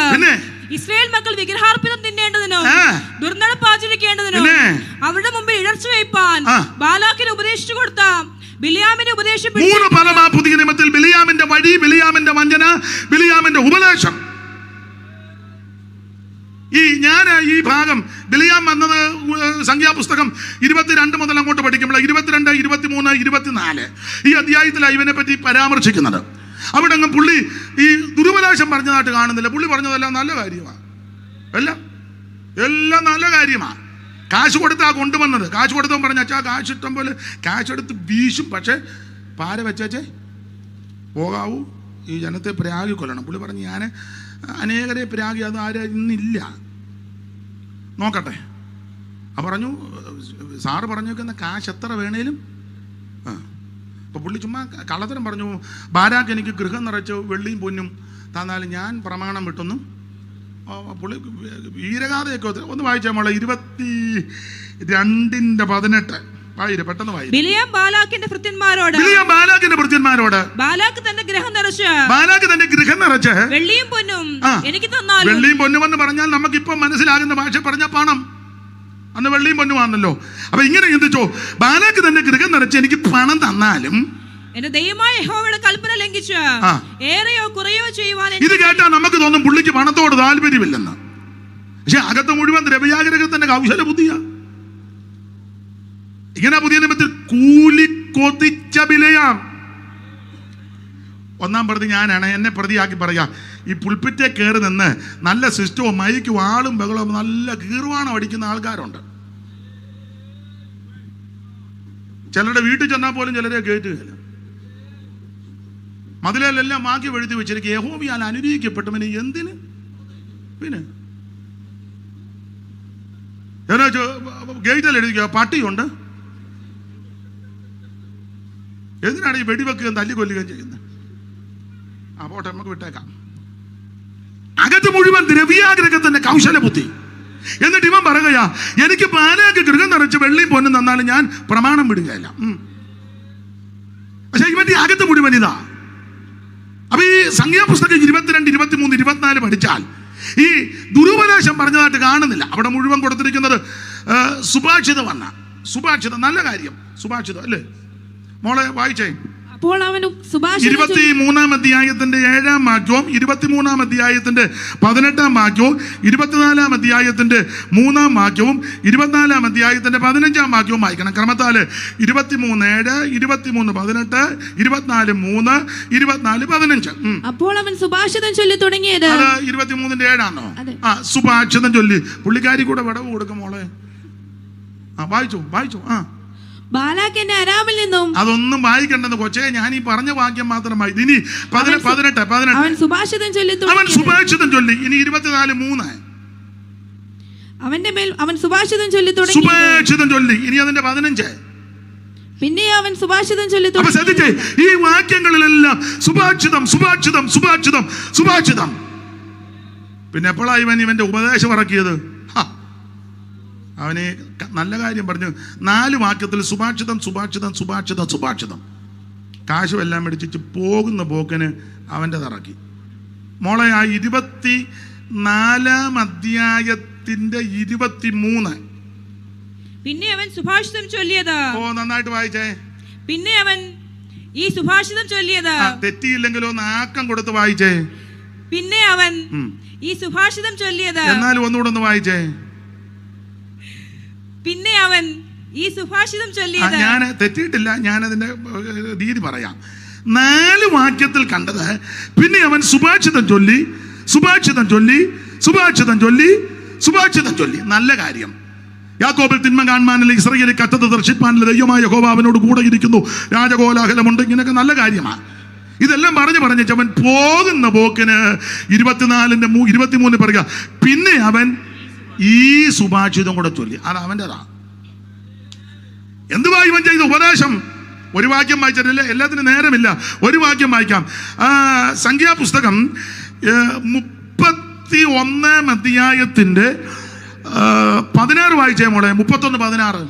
ഇവരത്രേ പയോരിന്റെ സംഗതിയിൽ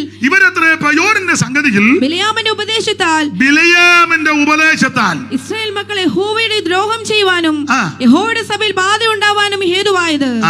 അപ്പം 2 കാര്യം അവിടെ പൂള് വെച്ച് കൊടുത്തത്. ഒന്ന്, ദൈവമക്കൾ ദൈവത്തോട് ദ്രോഹം ചെയ്യാൻ ഇവൻ പൂള് വെച്ച് കൊടുത്തു. അതെന്താ പൂള്? എല്ലാം വിവരിക്കാൻ നേരമില്ല. VIP കാരായതുകൊണ്ട് 2 കാര്യം പറയാനേ പോകുന്നത് ശരിയല്ല. അപ്പൊ ഇവൻ പൂള് വെച്ച് കൊടുത്ത് ഇവന്മാരെ ഒതുക്കാൻ ഒറ്റ പണിയുള്ളു. പെമ്പിള്ളാരെ ഒരുക്കി ഇറക്കി ഇവന്മാരുടെ ഇടയിലോട്ട്. അവള് കണ്ണുമൊക്കെ എഴുതി, പെമ്പിള്ളാരെ കണ്ണെഴുതി, പുരിയൊക്കെ വടിച്ച് ഇതിലെ 2 മുടിയും കൂടെ കെട്ട്. ജീസസ് കണ്ടിട്ടില്ല? ഇതിലെ 2 മുടി പുരിയൊക്കെ അങ്ങ് പഠിച്ചേ. എങ്ങനെ എന്നെ എന്തിനിങ്ങനെ നോക്കുന്നേ? യെശയ്യാ 3:16 വായിക്കു വച്ചേ, കേക്കട്ടെ, ഇവളുമാരെല്ലാം കേക്കട്ടെ. അങ്ങനെയുള്ള ഏതേലും ഒരെണ്ണമുണ്ടെങ്കിൽ നീ ഇന്ന് രാത്രി കൊണപ്പെടണം. വായിര്, പെട്ടെന്ന് വായിര് മോനെ. യഹോവ പിന്നെ അരുളിച്ചെയ്തെന്നാൽ, സിയോൻ പുത്രിമാർ നിഗളിച്ച് കഴുത്ത് നീട്ടിയും. PYP അംഗങ്ങളും മാതാക്കളും സഹോദരന്മാര് എല്ലാവരും യോഗ്യമായിട്ട് നടക്കണം. മനസ്സിലായോ? കഴുത്ത് നീട്ടുകാന്ന് പറഞ്ഞാൽ കഴുത്തെ പിടിച്ച് നീട്ടിയെന്നല്ല. ഈ ചുരിദാറാന്നേലും ബ്ലൗസ് ആന്നേലും ഷർട്ട് ആന്നേലും എന്തോ കുന്തമാന്നേലും ഇതൊത്തിരി ഇങ്ങോട്ട് ഒത്തിരി ഇറങ്ങി പുറകോട്ട് ഒത്തിരി ഇറങ്ങിയാൽ കഴുത്ത് നീണ്ടതുപോലെ തോന്നും. നീ ദൈവത്തെ ആരാധിക്കാൻ മര്യാദയ്ക്ക് വരണം. ഇപ്പൊ ചില കല്യാണത്തിന് പെമ്പിള്ളാരെ ഒരിക്കലും ഒറ്റ പാസ്റ്റർമാര് പറയത്തില്ലല്ലോ. കാരണം 50,000 1 ലക്ഷം കിട്ടും മേടിച്ച് കീച്ചാൽ അങ്ങ് താക്ക് നല്ലതാപ്പാ. ഇന്ന് ഞാൻ 9:30 നിർത്തുള്ളൂ. ഇന്ന് ഇവിടെ എന്നെ മുടിയാന്തരം വന്നാലും 9 നിർത്തുള്ളൂ. ദൈവത്തിന് മഹത്വം. എടാ, കല്യാണത്തിന് ഒരുങ്ങി വരുമ്പോൾ ഞാൻ എന്നെ പ്രതിയാക്കിയ പെണ്ണിന്റെ അപ്പനാ അല്ല അമ്മയോടോ ചുമതലപ്പെട്ടവരോട് പറയണം, ഞാൻ കല്യാണം നടത്തണമെങ്കിൽ മാന്യമായിട്ടും യോഗ്യമായിട്ടും ഒരുങ്ങി ഇല്ല നീ വേറെ എവിടെയെങ്കിലും കൊണ്ട് നടത്താൻ പറയണം. കാരണം സ്റ്റേജ് വന്നു കഴിഞ്ഞ് പറഞ്ഞത് ശരിയല്ല, നേരത്തെ പറയണം. സ്റ്റേജ് ക്യാഷുള്ള അച്ഛൻ്റെ മോന കൊണ്ടുപോടാ എങ്ങോട്ടാലും. സഭയ്ക്ക് പ്രമാണമുണ്ട്. പാവപ്പെട്ടവനാണ് ഉടനെ അവന്റെ മണ്ഡലോട്ട് അടിയന്തര കമ്മിറ്റി കയറി എല്ലാം കുതിര കയറുമല്ലോ. ന്യായവിസ്താരത്തിൽ വലിയവന്റെ ചെറിയവന്റെ കാര്യം ഒരുപോലെ നടത്തണം. അച്ഛാ, ഞാൻ ഇച്ചിരി സംസാരിക്കും, ക്ഷമിക്കണേ. ദൈവത്തിന് മഹത്വം. നീ വലിയ ഉന്നതനായിരിക്കും, കേളി കെട്ടിയവനായിരിക്കും. സകലത്തിനും പ്രമാണം ഒന്നാ. എന്നാലും ഒരുക്കിക്കൊണ്ട് വരിക, അതിനും കൂടെ ഇത് ഇങ്ങനെ. ഇവക്കെല്ലാം ഭ്രാന്ത.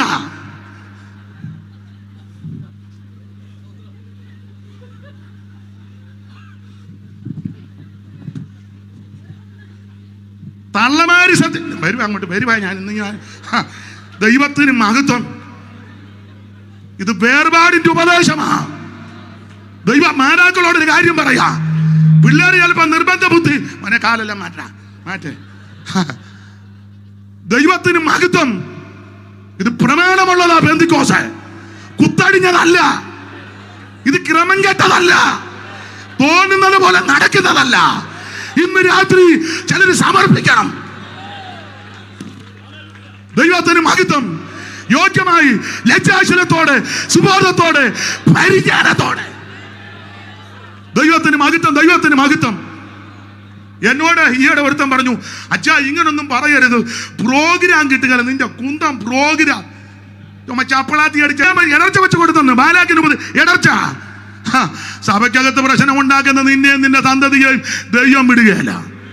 അത് ഞാനാന്നേലും നീയാന്നേലും ആരാന്നേലും ഏത് കൊലകൊമ്പനാന്നേലും ലോക്കൽ സഭയിലാന്നേലും സെന്ററിലാന്നേലും മേഖലയിലാന്നേലും കേന്ദ്രത്തിലാന്നേലും സഭയ്ക്കകത്ത് കുരുക്കൊപ്പിക്കുന്നവന് ഒരുത്തനെ ദൈവം വിടത്തില്ല. വിട്ട ചരിത്രമില്ലല്ലോ. ഇവൻ വെട്ടുകൊണ്ട് ചത്തു. ആഗ്രഹം എന്നതാ? ഭക്തൻ മരിക്കുന്നത് പോലെ മരിക്കണം. എന്നാ മരിക്കാഞ്ഞ്? ആട്ടെ, നിർത്തുക. പറഞ്ഞാൽ ഞാൻ നിന്ന് പറയും, നിങ്ങൾ ചിലരിയ്ക്കുകയും ചെയ്യും. പോകാൻ നേരത്ത് പറയും, അയാൾക്കല്ലേലും ബോധമില്ലാത്തവനാന്ന് പറയും. ഈ ബോധമൊക്കെ മതി. ദൈവത്തിന് മഹത്വം. ഒരു മറുവശം, ആഗ്രഹം നടന്നയാളുണ്ട്,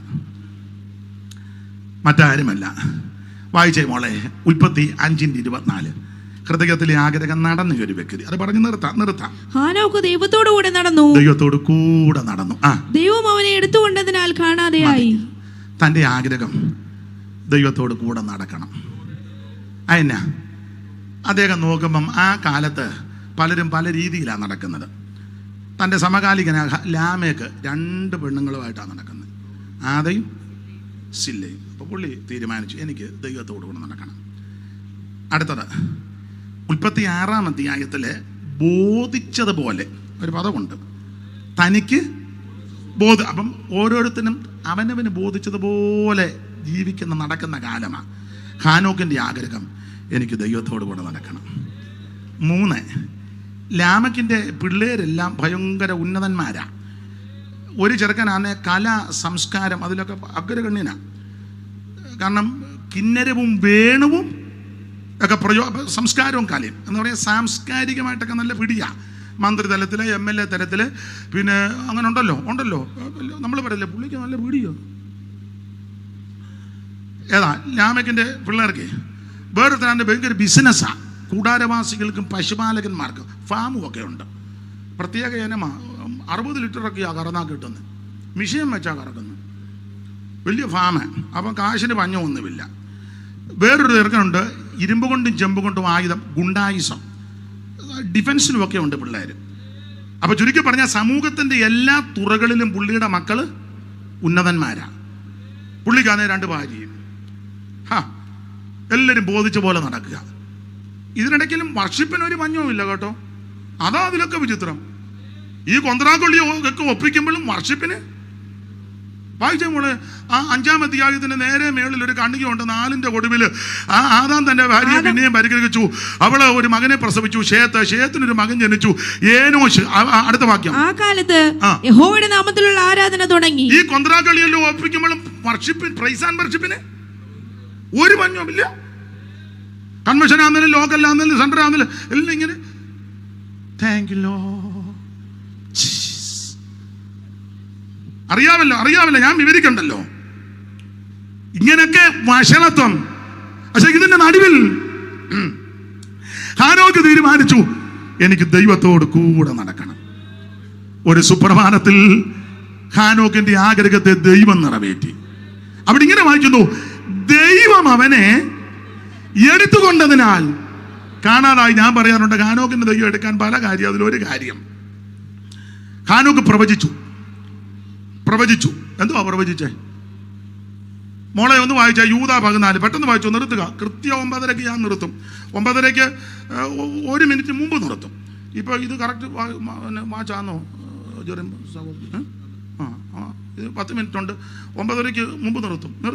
വായിച്ചാ മോളെ. ആദാം മുതൽ ഏഴാമനായ ഹാനോക്ക് ഇവരെ കുറിച്ച് കർത്താവ് എല്ലാവരെയും വിധിപ്പാനും അവർ അഭക്തിയോടെ ചെയ്ത ഭക്തിവിരുദ്ധമായി സകല പ്രവൃത്തികൾ നിമിത്തവും ഭക്തികെട്ട പാപികളെയൊക്കെ ബോധം വരുത്തുവാൻ 1000 വിശുദ്ധന്മാരോട് കൂടെ വന്നിരിക്കുന്നു എന്ന് പറഞ്ഞാൽ ഭക്തികെട്ട് നടക്കുന്നവർക്കെതിരെയാ ഹാനോക്ക് പ്രവചിച്ചത്.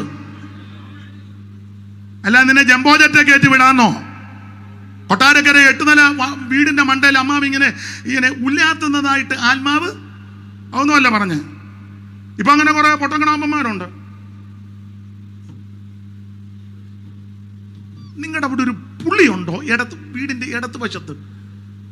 പാവം പിടിച്ച സഹോദരി, പുളിയല്ല പാസ്റ്റേ, ഒരു മരമുണ്ട്. ഉണ്ടല്ലോ. അങ്ങനെ ആണോടാ ദൈവാത്മാവ് പറയുന്നേ?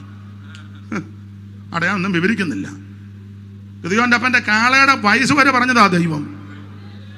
കാളയുടെ വയസ്സ് വരെ. എത്രാമത്തെ കാളയാന്നു ഇന്നത്തെ പ്രവാചകൻ? കാളയെ കാണുന്നല്ലോ. താള ഞങ്ങളുടെ വാതിക കൂടെ പോകുന്നുണ്ട് പാസ്റ്റർ. കാള മാത്രം ആന്നോടാ അതിലേ പോകുന്നേ?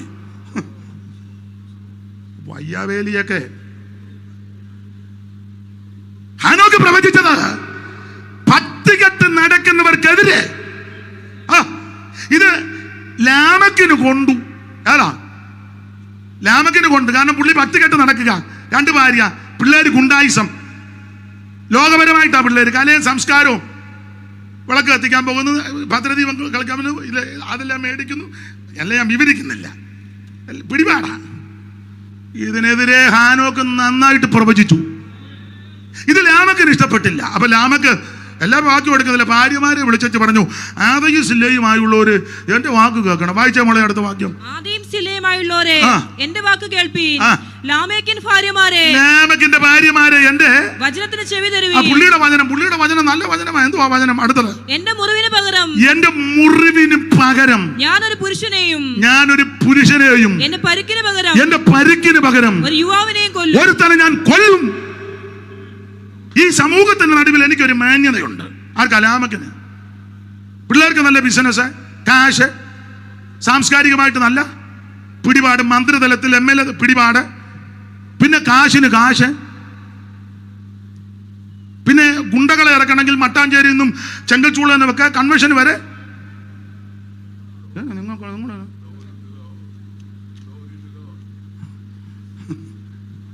നല്ല പിടിപാടുണ്ടെന്ന് എനിക്ക്, എല്ലാം ഉണ്ട് എനിക്ക്. അങ്ങനെ സമൂഹത്തിൽ നിലയും വിലയുമുള്ള എന്നെ ഈ പ്രീതയാകുന്ന ഹാനോക്ക് ഇതിനെതിരെ പ്രതികരിച്ചാൽ, പ്രസംഗിച്ചാൽ, ഇനി ഇവനെ ഭൂമിക്ക് മേളിൽ വെക്കുകയല്ല, കൊല്ലും. ഇത് സ്വർഗത്തിലെ ദൈവം കേട്ടു. ഹാനോക്ക് ഇതറിഞ്ഞില്ല, ദൈവം ഇത് കേട്ടു. 300 കൊല്ലം ദൈവത്തോട് ഹാനോക്ക് നടക്കുക. ഒരു സുപ്രഭാതത്തിൽ അപ്പൊ കൊല്ലാനുള്ള സകല സജ്ജീകരണങ്ങളിൽ ലാമ കിടക്കുന്നുണ്ട്. ഗുണ്ടായുസം, പിള്ളേരുടെ ചെമ്പ് കൊണ്ട് ഇരുമ്പ് കൊണ്ടും ആയുധമുണ്ട്. ഇനി അഥവാ തട്ടിയാൽ കാശ് കൊടുത്ത് ജാമ്യം എടുക്കാനും ഉണ്ട്, പിടിപാടുണ്ട്, എല്ലാം സെറ്റപ്പാ, പിള്ളേരുടെ സെറ്റപ്പാ. പക്ഷെ സ്വർഗത്തിലെ ദൈവം ഇത് കണ്ടിട്ട് പറഞ്ഞു, ഒരു സുപ്രഭാതത്തിൽ ദൈവം തമ്പുരാനും ഹാനോക്കൂടെ 300 കൊല്ലമാണ് നടക്കുന്നത്. 300 കൊല്ലം നടന്നപ്പോൾ ഒരു എന്റെ ഭാഷയാ, എന്റെ ഭാവനയാ, 300 കൊല്ലം ഇങ്ങനെ 300ാമത്തെ കൊല്ലത്തിൽ ദൈവം തമ്പുരാൻ പറഞ്ഞു, മോനെ ഹാനോക്കെ, നമ്മളിപ്പോ എത്ര കൊല്ലമായിട്ടാ നടക്കാൻ തുടങ്ങിയിട്ട്? അപ്പച്ചാ 300 കൊല്ലമായി. എങ്ങനെയുണ്ട്? ഒരു കുഴപ്പമില്ല, സന്തോഷമാണ്, സന്തോഷം. നിന്റെ ആഗ്രഹം എന്നാടാ? എന്റെ അപ്പച്ചാ, എന്റെ ആഗ്രഹം എന്റെ അപ്പച്ചന്റെ കൂടെ എപ്പോഴും ഇങ്ങനെ നടക്കണം. ഒന്ന് ദൈവം പറഞ്ഞു, ഇനി നീ നടക്കണ്ട. അയ്യോ ഇല്ലടാ, ഞാൻ നിന്നെ എടുക്കുക. ദൈവം അവനെ എടുത്തുകൊണ്ട്, എന്റെ ഭാഷ പറഞ്ഞ ആയുധവും പിള്ളേരെയും സജ്ജീകരണം ഒരുക്കി വെച്ചവന്റെ ഇഷ്ടത്തിന് ഏൽപ്പിക്കാതെ അവൻ ദൈവം തമ്പുരാൻ ഹാനോക്കിനെ അങ്ങ് എടുത്തു. ഇന്ന് രാത്രി പരമാർത്ഥതയോടെ, വിശ്വസ്തയോടെ, വിശുദ്ധിയോടെ ജീവിക്കുന്ന ദൈവത്തിന്റെ പൈതലെ, നിന്നെ ദൈവം ശത്രുവിന്റെ കയ്യിൽ കൊടുക്കത്തില്ല. ദുഷ്ടന്റെ ഇഷ്ടത്തിന് ദൈവം നിന്നെ വിടത്തില്ല. തന്റെ കുറുപ്രാവിന് ദൈവം ദുഷ്ടമൃഗത്തിന് ഏൽപ്പിക്കത്തില്ല. ഇന്ന് രാത്രി വിശ്വസിച്ച് ദൈവത്തെ മഹത്വപ്പെടുത്ത. നല്ല ആഗ്രഹത്തെ ദൈവം നിറവേറ്റി തരും. നല്ല ആഗ്രഹത്തെ ഇന്ന് രാത്രി ദൈവം അല്പസമയം ദൈവത്തെ മഹത്വപ്പെടുത്ത്. PYP അംഗങ്ങളോട്, മേഖല അംഗങ്ങളോട്, മാന്യ മാതാക്കളോട്, പിതാക്കന്മാരോട്, ദൈവദാസന്മാരോട്, നിന്റെ നല്ല ആഗ്രഹത്തെ ഇന്ന് രാത്രി ദൈവം നിറവേറ്റി തരുന്ന ദൈവമാ. ശത്രുവിന്റെ കയ്യിൽ ദൈവം നിന്നെ കൊടുക്കത്തില്ല. ദുഷ്ടന്റെ പിടിയിൽ ദൈവം നിന്നെ വിടത്തില്ല. അനർത്ഥ ദിവസത്തിൽ കൂടാരത്തിൽ ഒളിപ്പിച്ച് നിവാസത്തിന്റെ മറവിൽ ദൈവം നിന്നെ മറയ്ക്കും. ദൈവത്തെ സ്തുതിക്ക്, ദൈവത്തെ സ്തുതിക്ക്. ഇന്ന് രാത്രി വിടുതലിന്റെ രാത്രിയാ. ഈ പ്രഥമ രാത്രിയിൽ വിടുതലിന്റെ രാത്രിയാ. ദുഷ്ടന്റെ ഇഷ്ടത്തെ തകർത്ത് ശത്രുവിന്റെ ഇഷ്ടത്തിന് ഏൽപ്പിക്കാതെ ഇന്ന് രാത്രി ദൈവം നിന്നെ വിടുവെക്കും.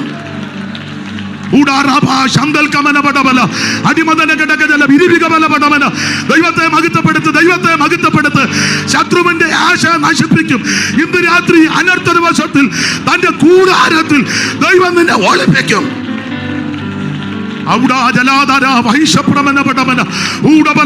അല്പസമയം ദൈവത്തെ മഹത്വപ്പെടുത്ത്, ദൈവത്തെ ആരാധിക്ക്. നിന്റെ ഹൃദയത്തിൽ ആഗ്രഹത്തെ ദൈവം നിറവേറ്റും.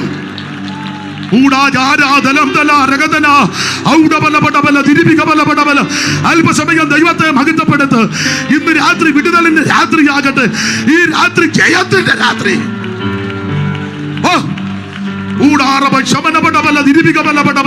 ദൈവത്തിന് മഹത്വം, ദൈവത്തിന് മഹത്വം, ദൈവത്തിന് മഹത്വം, ദൈവത്തിന് മഹത്വം. അല്പസമയം ദൈവത്തെ മഹത്വപ്പെടുത്ത്. ദൈവത്തിന് മഹത്വം, ദൈവത്തിന് മഹത്വം, ദൈവത്തിന് മഹത്വം, ദൈവത്തിന് മഹത്വം, ദൈവത്തിന് മഹത്വം, ദൈവത്തിന് മഹത്വം, ദൈവത്തിന് മഹത്വം, ദൈവത്തിന് മഹത്വം.